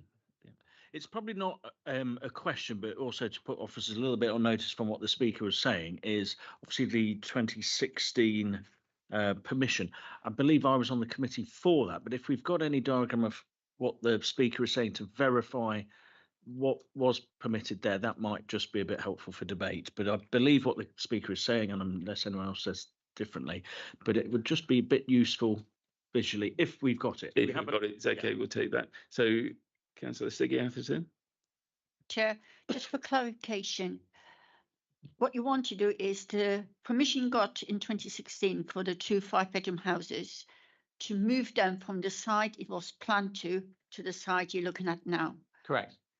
That's all you're About looking to 30 do. metres difference, 20 to 30 metres from one position to the other Yeah, to but- give the gatehouse some relief. So it's not all cramped together with the 2 5-bedroom properties. So literally it will continuously stay as only 2 5-bedroom houses. There won't be 4 or anything No. down the future. No, I live at the manor, so I don't want a housing to stay Yeah, I at the know. bottom of the drive. Yeah. Okay, brilliant. That's all I wanted to know. Thank you. Thank you. Councillor Gordon. Yeah, it is just for clarification. Correct me if I'm wrong, but originally, wasn't it the gatehouse and an extra building was counted as the 2 houses that you got permission for? No, it was the remodelling and additions to the gatehouse. It would have looked nothing like a gatehouse once it had been Yeah, converted. So that would have been converted into a house. that would have been converted. Yeah, into a and then you house. would have one other house. So that would have been the 2. So Correct. effectively, you've now got 3. Correct. Yeah, thank you. Thank you.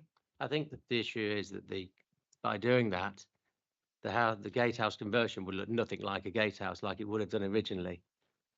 And this Okay, one- thank you. Thank you. Councillor Mason.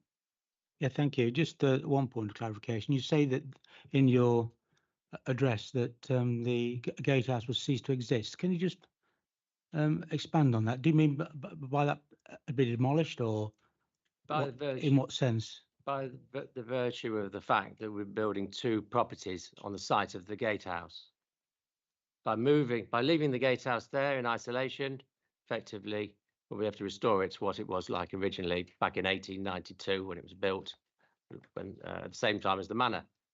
But by moving the 2 dwellings that we've got planning permission for, the 2016 permission, moving them back 20 to 30 metres, we can restore the gatehouse to give it the appearance of what it looked like originally. Any other members with questions for the speaker? No? It's like you're home free. Thank you very much for your time. Finally, I'd like to call the final speaker on this application, which is Councillor Robert Child, the ward councillor. Thank you, Mr. Child, or Councillor Child. I know I'd have no need to show you how to use the microphone.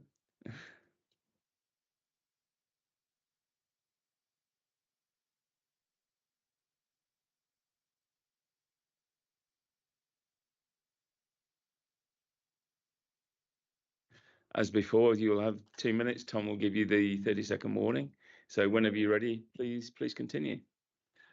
Members, in my opinion, the only element of the proposals which will bring benefit to the setting of the manor house and heritage assets within its curtilage is the reintroduction of the original driveway and the gatehouse. The remaining elements will undoubtedly impact on the setting negatively, particularly the construction of the 2 new detached dwellings with triple garages situated well away from the village. New housing in this location would be completely at odds with the strategic policies of the local plan. Between 1991 and 2011, Ashby-Polville had just a single dwelling built. The 5-year housing land supply and housing trajectory report of July 23 stated that the council had identified 9.1 years worth of housing against their housing requirements. If all pending consideration decision cases were permitted, this would result in an extra 65 dwellings to be delivered. The figure at the moment is 44 have been built in the last 2 years. There is clearly no current need for any new housing, particularly in a hamlet of some 30 houses. The village is considered to be inappropriate for new dwellings, given the lack of employment, amenities, public transport that is limited, and the local schools heavily subscribed, which would get worse with a new development. The application is contrary to many aspects of the set out in the Gadsby neighbourhood plan and accepted by the council. It is aligned to the local plan and should be taken account of in all future planning decisions. Any development would require the diversion rerouting of an existing right-of-way.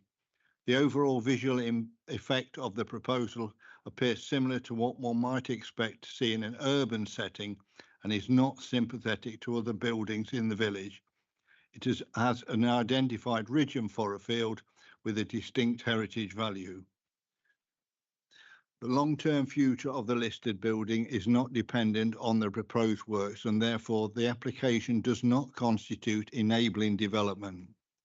In conclusion, the application is for unsustainable development, which conflicts with local plan policies SS1, 2, 3, and in turn HBE1 of the neighbourhood plan, which makes clear that development will be carefully controlled in line with local strategic planning policies and therefore should not be consented. The proposed development is neither necessary nor appropriate in terms of the countryside location. With regard to the housing needs survey of the 2017, the percentage... That's time. Okay. Thank you. Thank you That's very fine. much, Councillor No Child. problem. Do you have any questions for clarification from Councillor Child? Councillor Higgins? Just in case he was about to say, because I was asking about the housing needs survey. Yeah. If you, not opinion, but if you know what the data is of the housing needs. I've got the percentages which may help. Yeah, of housing that was identified. This is beyond the remit of this committee, I think. Yeah. Because it's not. Yeah, sorry, yeah, the question purely for clarity. Yeah. As he just what said, has been said. yeah, as he was saying, housing needs survey. I don't want the opinion, but it's yeah. But if anyone knows what that housing needs survey identified, that would be really helpful. And the speaker might know that. If he doesn't, that's also fine.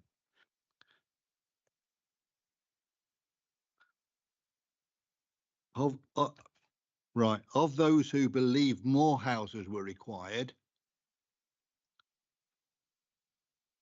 the most popular...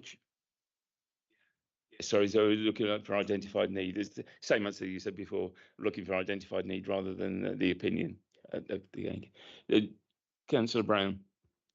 Yeah, the Councillor Higgins, it's on the website, the housing needs survey. It's part of the local plan. I'll refer to it. I've only found it because you mentioned it. I hadn't looked for it before, so I'll have a look at what it says. Any other questions for Councillor Child? No. Thank you very much for your time, Councillor. I'd therefore like to move this for debate. Would anybody? We have the finally balanced recommendation to agree. Would anybody like to discuss the debate, which is the harm produced against the heritage good? Councillor Higgins. So I wasn't here for the April decision. So while I may have decided something different on that, I'm not going to second guess what that committee did. So it was refused. So I will respect that. So I'm only looking at it as it is. And in one way, this whole thing about smaller housing, all the other stuff, well, if it's been refused, now we've got to look at the larger housing. And many members around the committee will know I do support younger families getting into rural villages. I live next door to Ashby, so I think it's a bit of a shame. That all said, in the area, and I'm very conscious of what's happening at Thorpe Satchel and the debates going on with our planners and growth team, we might sometimes have to look outside of SS 1, 2 and 3 to make sure that dilapidated buildings can be redeveloped somehow. And sometimes that is going to cause conflict in the planning realm, and that's what's here. I think what the parish council was saying, the ward council was saying, is absolutely right. I don't believe, and maybe Councillor Brown's going to come up with this, I don't believe necessarily there was a lot of identified need for large housing. The ward council, which is half a mile away from Ashby, that's not what I'm being asked for. But it is what it is. Equally, I do see that gatehouse, and it's such a shame. And I do know the local police bobby, PC Tranter, and I know all the issues that has happened in and around Ashby. I'm not going to raise that in a public debate, but there are various issues that's been going on, which has taken a lot of police resources and has been to the detriment of younger people of crime in the area. But I won't go into that here.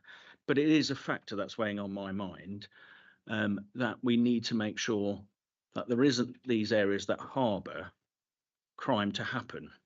And I do know that that's happening in that area. I know it's not enabling, and I think the officers, and I congratulate the officers and anyone who's worked on it. And I'll leave it for other members who've talked about the conservation officer, because I think that's going to come up later. So I won't steal someone else's thunder. I just want to congratulate the officers, because I think they have thought a little bit outside the box. And sometimes as members, as residents and all others, we say sometimes planners they look at things too much in isolation. And here I think they really have tried to look at, as Mr. Fair said when he was speaking, they tried to look at it in a very careful way to promote the benefits of it and acknowledge the harms and the policy constraints. I know, just so members of the public know, when you're sat here, it's not what your personal opinion is, it's how the law sort of describes you to say. I know what my personal opinions are of trying to save heritage, all the other stuff, and legislation guides you to go that way. But equally, there's policies which say we can reject it. So it is finely balanced. I think just so everyone knows, I think I'm minded to let this through, because it's obviously come to committee before, and the committee, in its opinion, has said no to one thing. But my other question will be, well, what are we going to do? And at some stage, we're going to have to find a way forward. And if there's not the finance, I wouldn't want to see things dilapidate any further. So I'll leave it there. I haven't decided, but I'm minded that I think this is probably on the balance more beneficial than a detriment. Personally, though, I'd have preferred more smaller housing for local people, though. Okay, but that's not the proposal we have this evening. Councillor Mason. Thank you, Chair. Just to bring a little bit of maybe fact into the equation. I read with some enthusiasm the email that I received from Mr. Lewis, which embodied most of the points that he made in his report, and thank him for that. So what I did was it appeared to me that if we refused this application tonight, taking Councillor Higgins' point, is what are we going to do? That's the bottom line. So what I did was I went back to what if and what could we do. So I went back to the original application, the one where it's not entirely a good fit, but the original two houses, a conversion of the gatehouse, and a new build, essentially. And what I did was I went back and looked at the design access statement, and this is why I asked the question: would the gatehouse exist?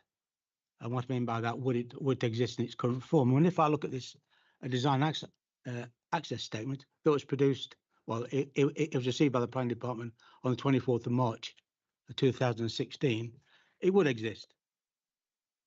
It makes some inroads into being quite sympathetic, a refurbishment to the gatehouse, and indeed a a sympathy would be transferred into the new building as well. Don't take my word for it. It's on the portal. You can read it. And then taking again, Councillor Higgins well made points, I think. I looked at the report, because obviously the report that, as produced by the planning committee then, for the planning committee then, is a key issue. And what did it say? And it's easy just to pick out one or two comments. That's very easy. However, I will pick out just a couple of comments. And one in the report, which was presented to the committee, says, and I quote, "On balance, therefore, it is considered that the gain through the visual enhancement of the building would outweigh the creation of an additional dwelling in this unsuitable location." So what they're saying is that by actually following the extant permission, that it would be a benefit to the community or a benefit to the surrounding area. And then it goes on and said the proposal is therefore considered to enhance the character and appearance of the conservation area and protect the setting of the adjacent listed buildings. Now, to me, that is where we go. That is what we do. We build out the extant permission. It will have a margin. It's bound to have a margin on it. Whether that margin has been taken into account in all of the calculations, I wouldn't know. But there's bound to be a margin, and that margin could then go to support the heritage aspects that this is required. I'm not saying it will support all the heritage aspects, but it will support some heritage aspects. It's bound to.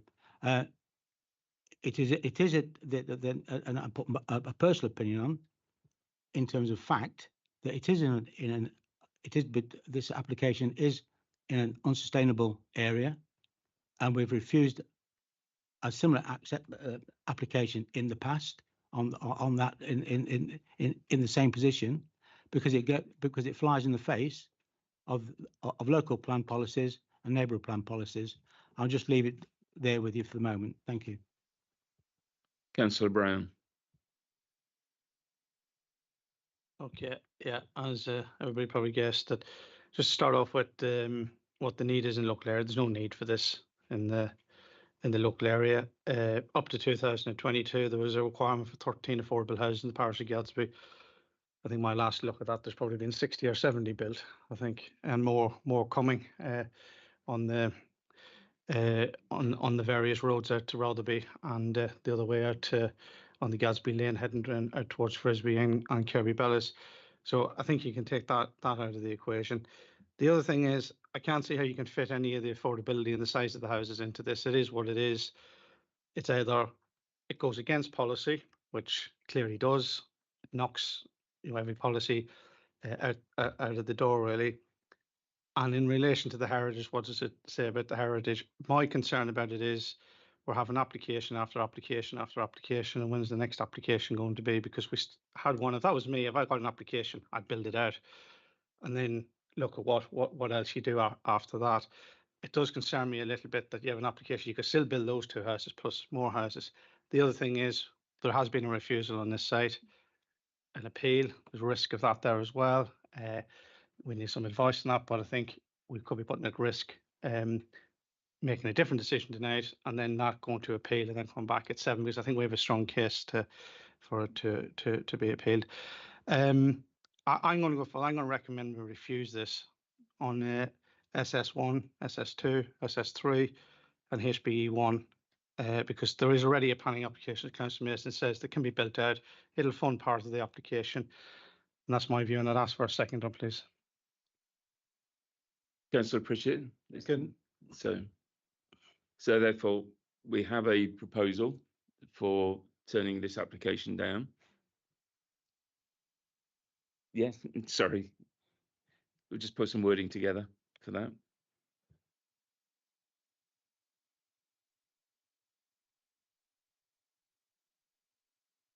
Yeah. Anybody have any sort of comments for that while you're putting? Yeah, Karen. Can I just double check your neighbourhood plan policy that you referenced? Was there one or two of them?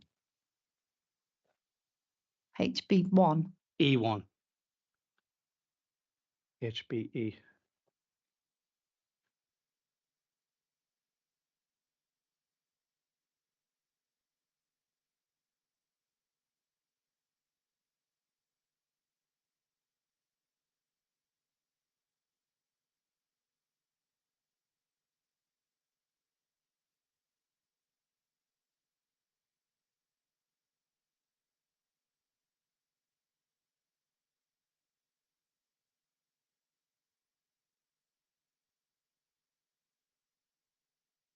I can just double check, please. HBE1 is settlement boundaries. Yeah. And then there was reference previously to, and we've put it in the report, HBE3, which is windfall.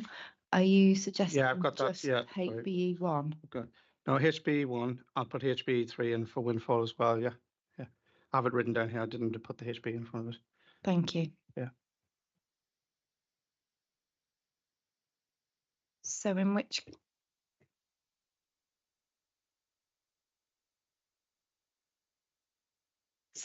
case then, Councillor Brown, if I can just run this past you. Yeah.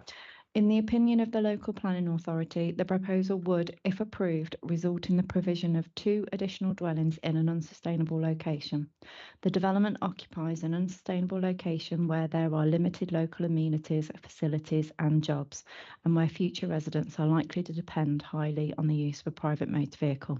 The proposal does not meet an identified proven local need and will be contrary to policies SS1, SS2 and SS3 of the local plan, which seeks to restrict development in such settlements to that which is based on a local proven need. The proposal would also be contrary to policies HBE1 and HBE3 of the adopted neighbourhood plan. The limited heritage benefits of the proposal do not outweigh the significant harm that would be caused by the unsustainable location of the development. Yeah, that's fine. Thank you. Therefore, I'd like to put that proposal to the vote. Sorry, was there any other comments before we move to the vote? No. Sorry, Councillor Gordon. Yeah, just to say, with what was said from the councillor over there for the original planning permission, I know it said somewhere about the way that the second building would be slightly towards the road, what they want to build up, you know, to tarmac, whatever. And but they could do a slight variation to that anyway, and they can still carry on with doing the upgrading to the roadway. So I just thought I'd just put that in. Thank you. Okay, but that would be the application that we're not discussing tonight. Yeah, okay, yeah. Thank you. Any other comments? No.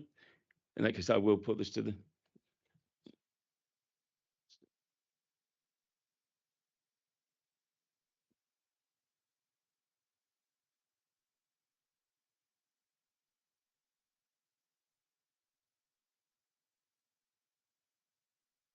So I'd like to put this forward for the vote to turn down this application.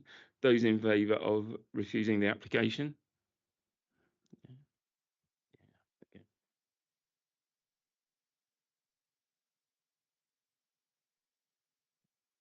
Those are okay. You got the numbers? Yeah.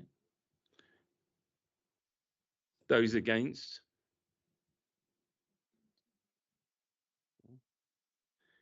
Any abstentions? No. So therefore, the application is refused. Yeah. Okay. Thank you very much. So therefore, we'll now move on to application 22.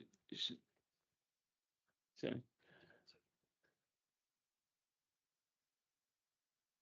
sorry, would you like a 5-minute comfort break? Yes, please. Yeah, okay.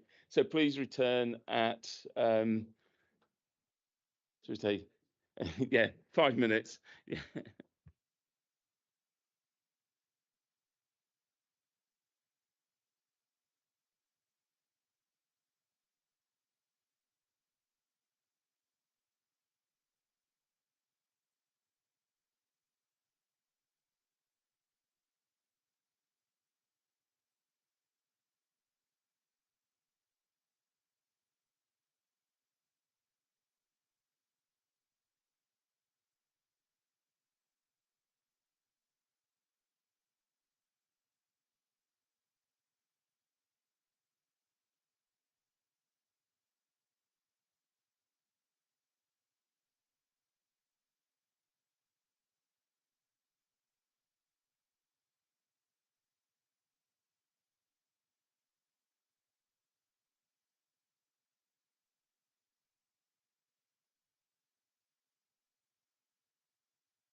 Can we start returning to your seats, please?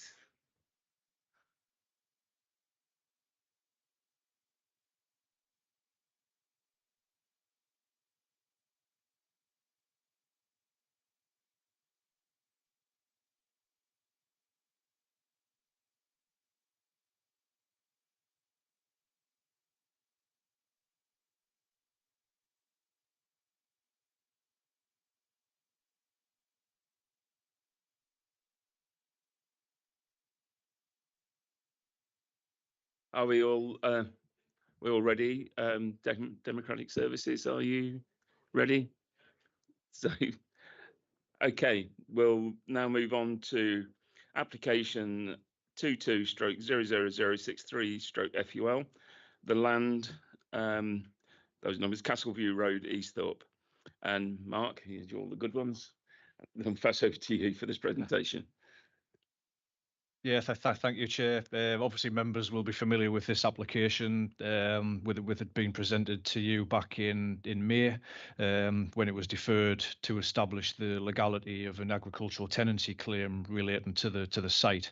Since the application was deferred, a copy of a court order relating to the land has been provided to us, along with a bundle of other documents, and these have been reviewed by ourselves in terms of the planning team and also by the council's legal services manager. As set out in paragraph 1.1 of your report, whilst the papers show that possession was required to be given up of the land, there's nothing definitive in the papers that have been provided to us that confirms there is an agricultural tenancy arrangement.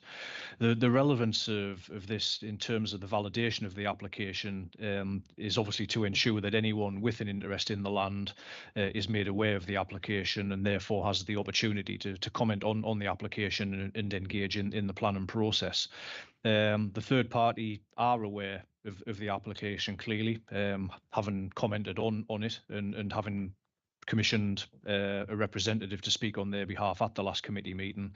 Given that they are aware of it and they have commented on the application, there's clearly no prejudice by the applicant having not served any formal notice on them in the event that the tenancy does exist, and therefore, Chair, the advice to members is that the application can be determined in its current form.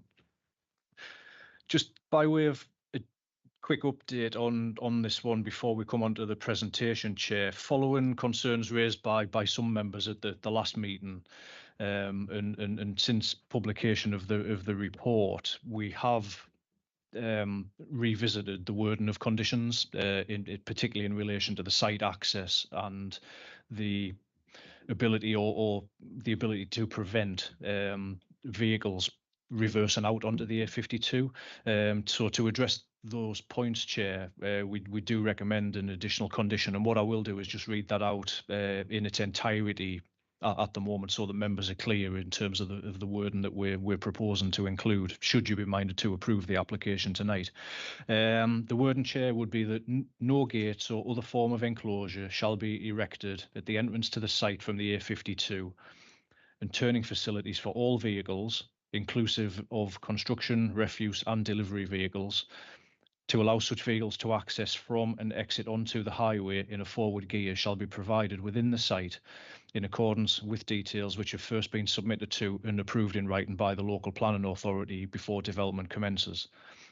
No development shall take place until the turning facilities have been provided in accordance with the approved details, and thereafter such turning provisions shall be kept clear of obstruction and are available for this purpose for the duration of the construction period and in perpetuity. Thank you, Chair.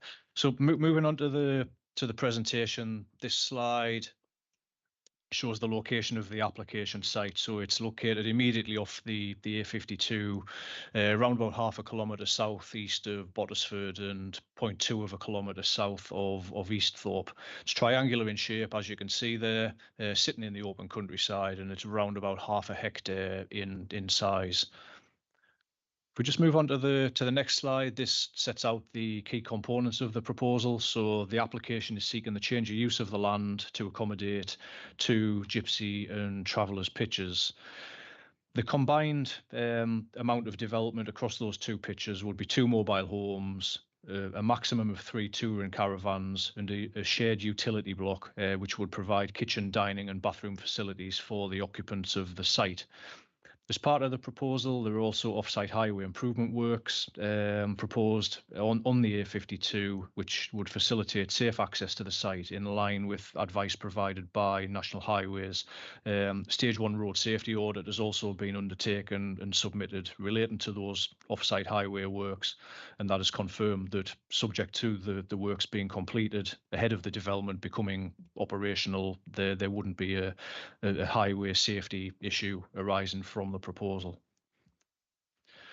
In terms of the next slide, this is the proposed site layout. So, as I said before, triangular in shape, and the built development, for want of a better expression, would be positioned in the northwest or the top left-hand corner of the site, as you can see on that slide. The shared utility block would be in the very corner of the site. That would be flanked either side by the mobile homes or the static homes, which are the rectangular purple shaded blocks there. And then you can see also the positions of the proposed touring caravans. So two touring caravans per pitch as a maximum, but no more than 3 touring caravans on the site at any one time, and a condition is recommended to that effect, Chair. Moving on to the next slide, this just shows the floor plan and the elevations of the utility block, which, as I said, would provide shared dining, kitchen and bathroom facilities for the occupiers of the site. And then the next slide shows the top left image, the proposed highway intervention works on the A52. So what that would involve is the introduction of a ghost island, a right turn pocket lane as you approach the site, so that vehicles could wait if they were coming from an easterly direction, to allow for the clear passage of a turn into the site. There are similar examples on the A52 in close proximity to this one. We've just shown a photograph there of a similar junction, which is at the entrance to Bottisford Village, just a few hundred meters to the west of the proposed location for these highway works. In discussions with Highways England and as confirmed by the road safety audit, there is sufficient width within the highway and the highway verge to allow the widening to take place as is being proposed. So in summary, Chair, moving on to the next slide, the policy considerations again are set out in detail in the committee report, but in terms of the headlines there, the site is located in the open countryside where policies SS1 and SS2 restrict development to those which are necessary and appropriate. In this case, the council are currently unable to demonstrate with evidence a 5-year supply of deliverable land for gypsy and traveller sites, and that is a matter which attracts significant weight in favour of the grant of planning permission in this case, and that would be in line with recent appeal decisions in the district. There are no objections from a technical or environmental consultee perspective, and in terms of the design and the landscape impacts, the report concludes that they are also considered to be acceptable. So again, it is a balanced recommendation, Chair, but it is recommended that the application is approved subject to the conditions contained within the report and the additional access condition as I explained at the start. Thank you. Thank you, Mark. Do any members have any questions? Councillor Higgins. Yeah, thank you. And thank you, Mark. From memory, and anyone correct me if I'm wrong, one of the reasons for the deferment was we were questioning whether the application was a lawful application, and so that was the reason for the deferment. And so the questions to the officers are, and very, blunt. Was it a lawful application? Because I think if it was an unlawful application, I think we were saying then it would have to restart again. And that was the reason the deferment, to find out, was it a lawful application? Thank you.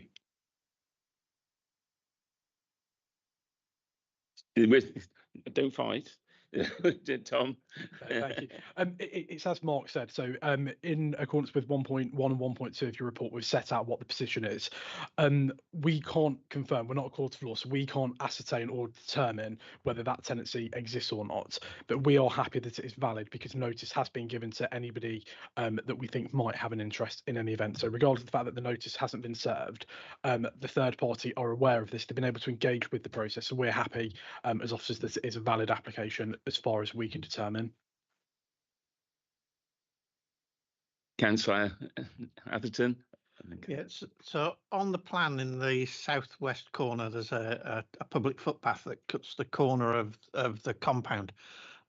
What protection, if any, does the change to the access condition that you've quoted today, what protection does that give to that public footpath, if any? Yeah, Chair. The public right of way exists, and as shown on the plan, as you correctly identify, any detailed design for the access arrangements need to preserve that public right of way and allow for the continued passage of members of the public. If the applicant was intending to somehow prevent the use of the public right of way, it would require a diversion order, but that is not part of the proposal as we understand it.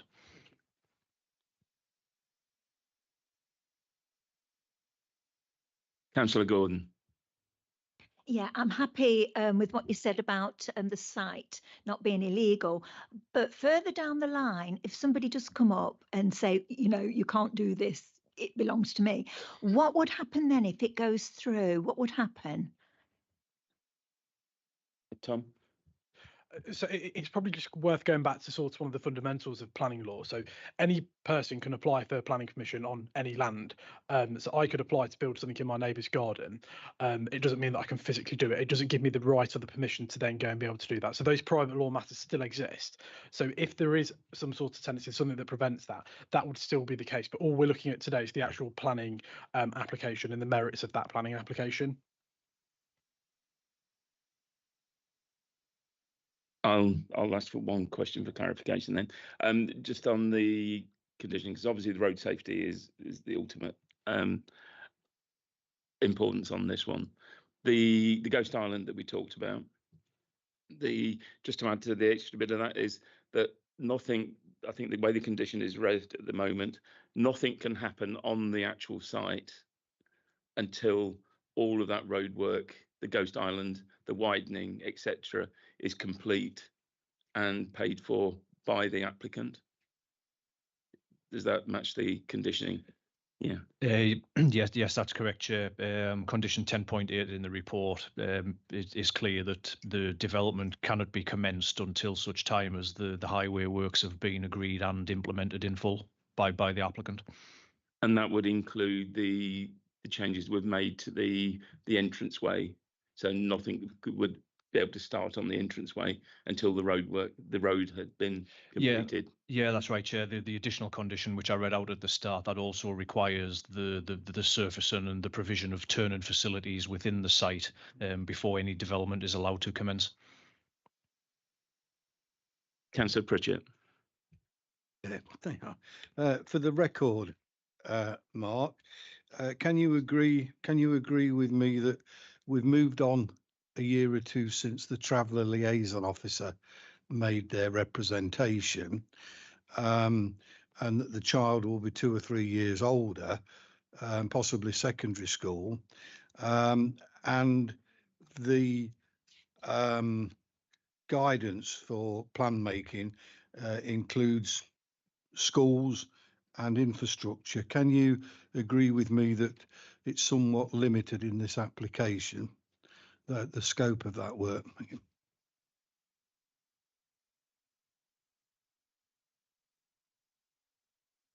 Are you happy with that question, Mark? Because I'm not quite sure I understood it. But...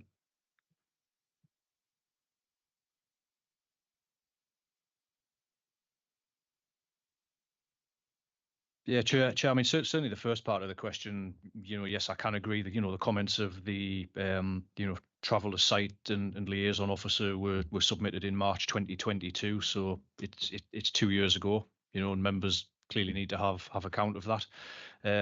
I think in terms of the second element of the question, I mean, we're not recommending approval of this application on the basis of personal circumstances, which I think is what Councillor Pritchard was suggesting there. This is recommended for approval based on plan and policy in the absence of a demonstrable 5-year supply of Gypsy and Traveller sites at the present moment in time. I take that point, but as I say, with the number of pitches, there could be a number of children going to school. So it's for the record. The second question, Chair, follows on from your point of clarification that you cannot do any work on the site until you've done the road bit. My question is, do we have the enforcement mechanism here, should we need it next week, to deal with any, if that was the case, if there was any work started? And I would imagine that you would be one of the first people to know if that didn't happen. And I know you've got the enforcement officer's number. Is that?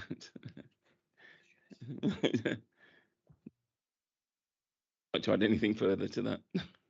No, the Chair, I think you've answered that very well. I mean, clearly there is a highway safety issue here, and it would be high priority for our enforcement team if there was a breach of the conditions that are recommended this evening.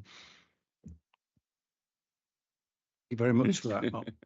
Any other questions for clarification?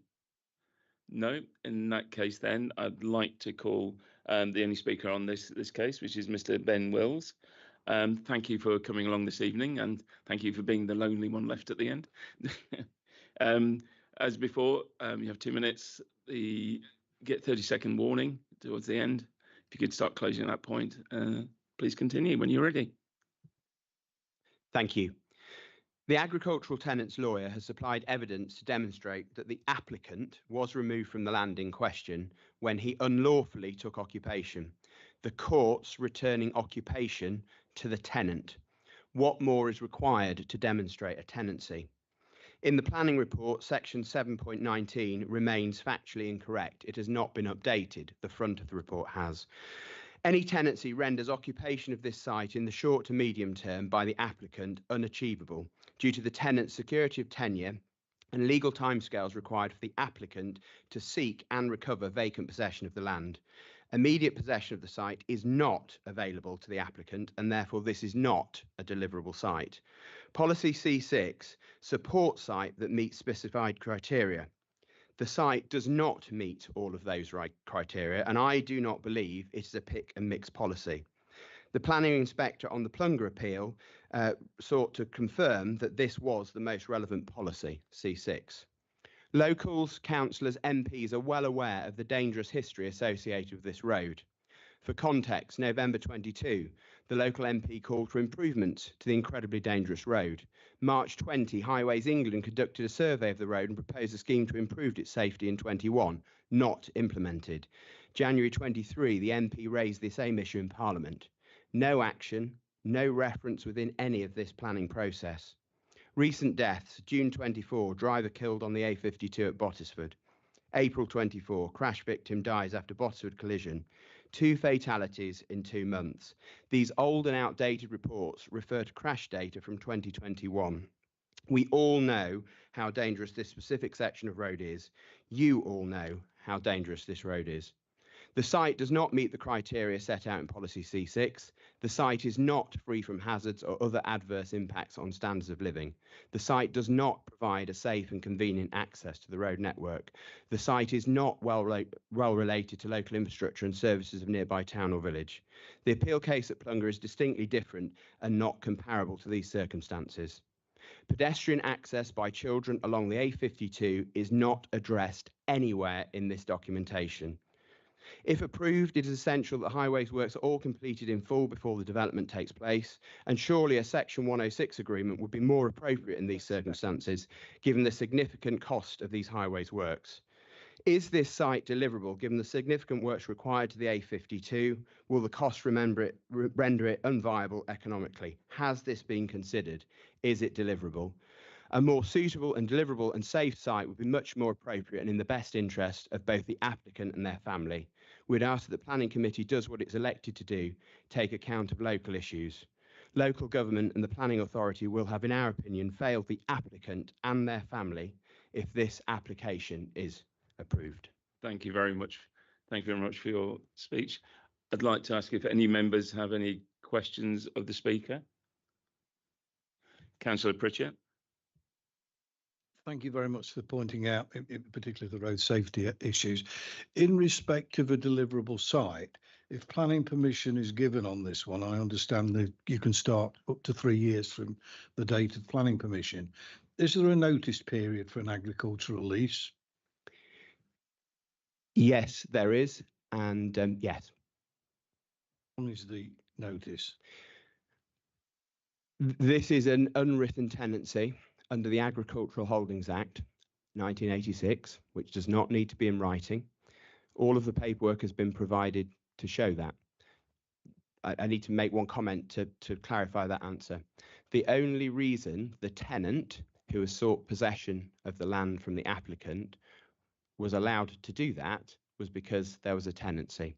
The process is very complicated because the tenancy spans 2 sides of the road. It's been severed, but it is not in the short term. If, and it depends on timing, could be a minimum of 12 months to a maximum, but possibly 24 months if timings are right and notices are valid. So this process, it is not a planning question, is why the tenancy is so crucial But in I'm this not sure process. this is relevant to the decision we have to make this evening. Yeah.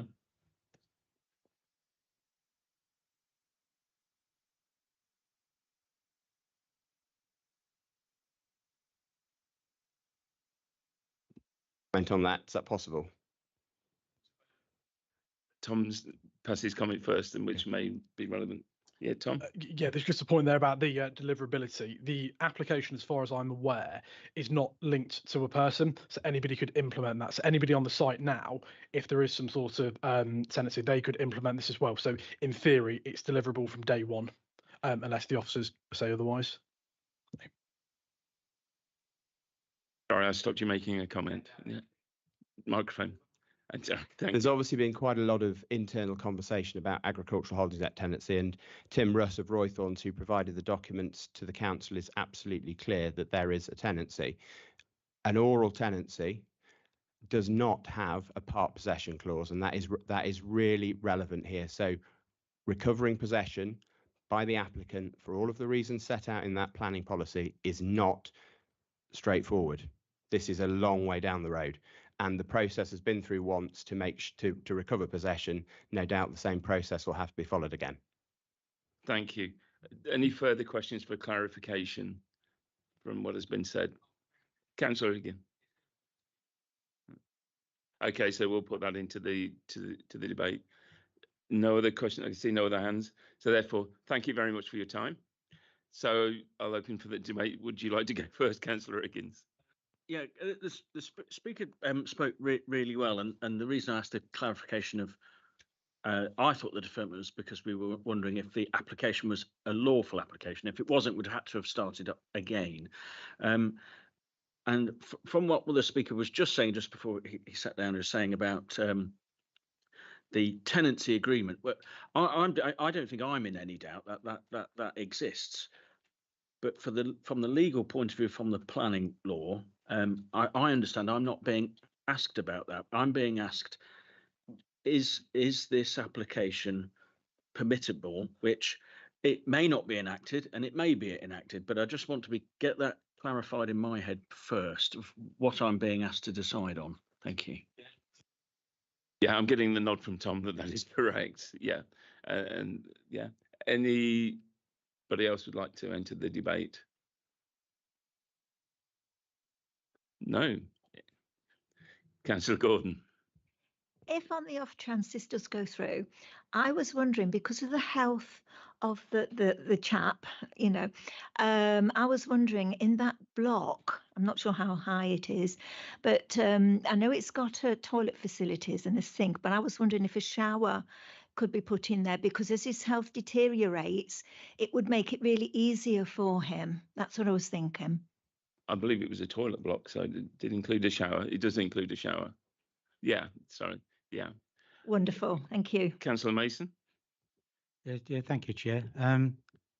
This may echo quite a few things that's gone before us in this committee. Even our leader, Pip Allnutt, said this some time ago. All too often, personally, I'm asked to sit here and have the wisdom of Solomon. I'm extolled by experts, so-called, to look at floods, tempests, roads, and to accept their conclusions, which flies in the face of my common sense. All too often, I have to do that. However, I do use the acid test when I'm faced with a decision that I have to make today. I echo what the Speaker has said, because I live in Bottisford, or I live just outside of Bottisford, and that piece of road is a nightmare, total nightmare, and we should never forget that. And so what we're doing, we're balancing tonight people's lives, risking them. But having said that, the road agency said it's okay, off you go. So the acid test to me is, could I defend this? If I turn this down, or if I voted not to approve it, could I defend this at appeal? And quite frankly, I don't think I could, because I am extolled by the experts to say, no, this is okay, you can do it, everything's fine. And if you went to appeal, I feel certain that if we disapproved it, then it would get turned over. But having said all that, what we've done, I believe, particularly with the condition that's been read out tonight, we've done a great deal towards trying to make it safe by condition and by design. And this is what we're always faced with. We design out floods, we design out roadworks in spite of the recommendations from our agencies. I just want to make that point tonight. I think the public should be aware of some of the issues that we have to face with within a planning forum. And I have to say that using the acid test of would we win at appeal, I don't think we would. I just want to say that. Thank you. Councillor Gordon. Yeah, in respect to the road, I was wondering whether we could organise some traffic calming measures, which would be great along there, especially near that entrance, you know, all the way down there where the accidents occur. I don't know if they occur elsewhere on that road, but it would be great if we could get as much as possible to do with traffic calming. Yeah, I think that's the introduction of the ghost, what they're calling a ghost island, so a third middle lane, so that there is a place to stop. Yeah, I think I want to, you know, so I think leave that answer that, but I concur with what Councillor Mason said in the fact that we're in a position where have we done everything we can do to make this as safe as is possible in the terms of, and I know you've all read the report, but the conditions and the fact that any vehicle that enters that has to be able to then exit forward in the first gear. So there has to be even with the gates shut, that there's a provision for something to turn around, such as a refuse or a delivery van or whatever, so that they can come out forward. And the ghost island, as we're just talking about, is to make sure that is as safe as possible, because we all know how much of a nightmare that road is and how dangerous it is. And you know, have we covered everything we can do, Councillor Glancy? Yes, going on from what you were saying, Chair, I'm a bit concerned about paragraph 10.8 about the development hereby approved shall not be commenced. I think also what we need to protect here against about the site not being occupied. Because I think that's very relevant, because these are caravans. You don't have to commence works, but you can still put your caravan in there. So I think that perhaps that condition has to be altered to include occupation of the site. Yeah, because I think it says any form of development, doesn't it, at the moment? I know, but a caravan is a temporary thing. You can pull it in. We're asking for trouble. That needs to be done first, I believe. But I don't know. Perhaps the officers will have something to come back to. Mark, do you want to? Yeah, Chair, that, I mean, our view is that the definition of development. No, the definition of development would include the works to the road. I mean, I think my professional view is that there would be enough coverage here to avoid occupation of the site, even if it was in a case of someone pulling a touring caravan on there. But I guess for additional peace of mind, what you could include would be an insertion in that condition so that it reads, the development hereby approved shall not be commenced and the site should not be occupied until such time that the scheme of works are implemented. So it would be quite a simple insertion that would just give that additional coverage. Councillor Gordon? I know this was mentioned by someone last time, that the utility block does not become a house in the future. Thanks. As a condition, that would be great. Thank you. Is that within the conditions that we've put in, or with the plan? It would need a different set of plans to actually change its use, basically as a living. Yeah. So it would need to be a future application to make that change. Yeah. Councillor Pritchett?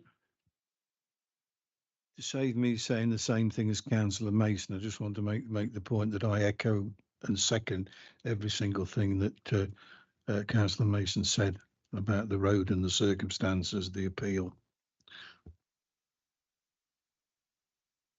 Councillor Gordon? I'm going to change the subject a bit. It's to do about dogs.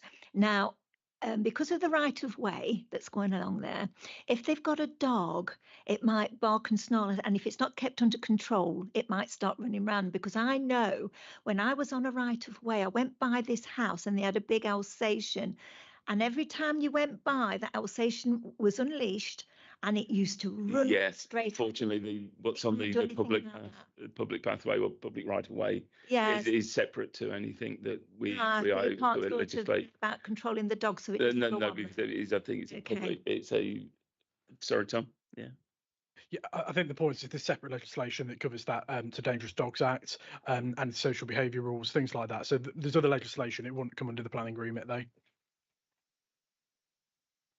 Ian Atherton, Councillor. So I'd just like to come back to the road very briefly. I'm well aware that the highways have said that the vehicle access and everything that we're planning is adequate. What worries me is that there are small children going to be on the site and there is no provision for pedestrian access or egress to the site for simple things like walking to school or walking to the shops. Am I correct in thinking that that's right, or is there somewhere a plan to add a footpath at least from the site to Castleview Road into Easthorpe?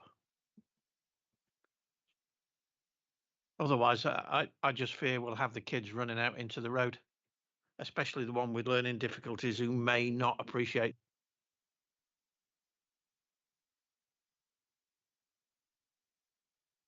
Yeah, Chair, I mean, as it stands, there's no proposal to take a footpath from the site to Castleview Road, but as we mentioned earlier, there is a public footpath actually running through the entrance to the site that leads to Bottisford, so. Yeah, across now they use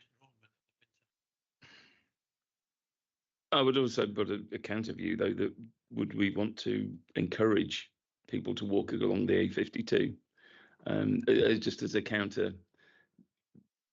Yeah, Councillor Brown. I think we have to get a bit realistic. We can't live people's lives with them and tell them how to live. There's some things called parental responsibility, and I think it's the worst site ever to put any sort of development on. And you can just see that you pull out the wrong way, a risk. And I can completely agree with Councillor Atherton. Working with people with learning disabilities, they don't have the same controls often. But we aren't the parents, and if you take a child into this world and you look after that child, or you're caring for that child, you've got a responsibility to look after that child, unfortunately. And again, I reiterate what the solicitor says, is that unfortunately there's other legislation, which is the Care Act, which cover that. Children's Social Care Act. Yeah. Any further comments?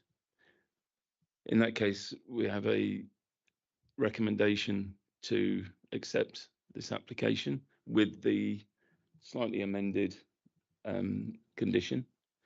Would anybody be ready to? Councillor Brown? I will reluctantly recommend that we accept the recommendation, the proposal, reluctantly, and I think everybody else probably joined me in saying that if circumstances are different, legislation, but we are what we are.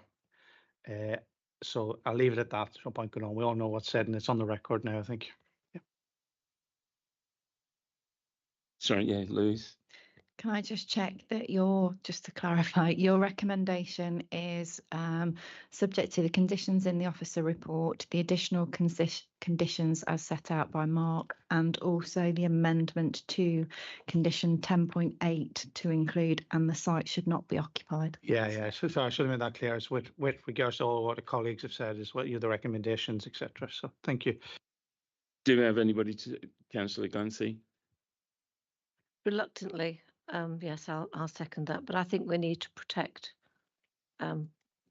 everybody that's going to be around that area to get those works done before the site is occupied. Yes, in that case, if there's no further comment on that proposal, I'd like to put that proposal for that we accept the recommendation and take the application and pass the application. Those show the hands for acceptance. It's unanimous. So thank you. The application is approved. Thank you very much for your time. We'll move on to the last application. And before we know, because I know what you like, after this application, I do have a little piece of urgent business. So please don't run away as soon as we've done the extensive report, which is now by Alex. It's on application 24/00332/TPO. Alex. Thank you very much, Chair. This TPO application seeks to undertake a variety of works to 27 trees within the area known as Melton Sports Village, which currently has a blanket TPO on all trees within this area. The reason this application is before you tonight is because Melton Borough Council are the applicant on this application. So 22 of the trees would have maintenance work undertaken to them in the form of a crown lift. And for members and the public's information, a crown lift is a management technique whereby branches from the bottom of the tree are removed up to a certain height. Then the remaining 5 trees are proposed to be felled and removed as part of the application due to their poor health. As all 5 of these trees being removed will be replanted, and this will be secured by condition.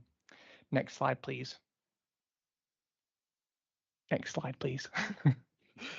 To summarise, the proposed works are considered acceptable in terms of maintenance and will enable the tree to continue to grow in this location without causing nuisance to the adjoining buildings and users of the site. There's going to be replacement trees to the ones that will be removed, and no objections have been raised by the County Council Forestry team, and therefore the application is recommended for approval subject to the conditions detailed within the report. Thank you. Thank you, Alex. Do any members have any questions for Alex? After we've made him sit through the whole meeting? No. In that case, do we have a proposal to accept the recommendation? Councillor Higgins, second by Councillor Glancy. All those in favour of accepting the recommendation? It's unanimous. Thank you. So we'll move on to the urgent business, which is to cover the sad occasion of Mr. Cunningham's last meeting with us. Unfortunately, he's moving on to pastures new. It will be sorely missed. Very much enjoyed working with you in my short time as chair. I hope you're very, very successful in wherever you go in one way. In other ways, I hope you hate it and want to come back. Because from my point of view, you'll be very, very welcome. So as on behalf of the whole committee, and if anybody wishes to actually pass any other comment, I'd like to thank you for all of your time, wish you the best for the future. Hopefully you feel suitably embarrassed. I wanted to do this before your presentation, but they wouldn't let me. But thank you very much for your time, and thank you very much for your good work, and good luck for the future. Thank you. Yeah. On that point then, I will call this meeting closed. Thank you very much, and thank you very much for your time, everybody.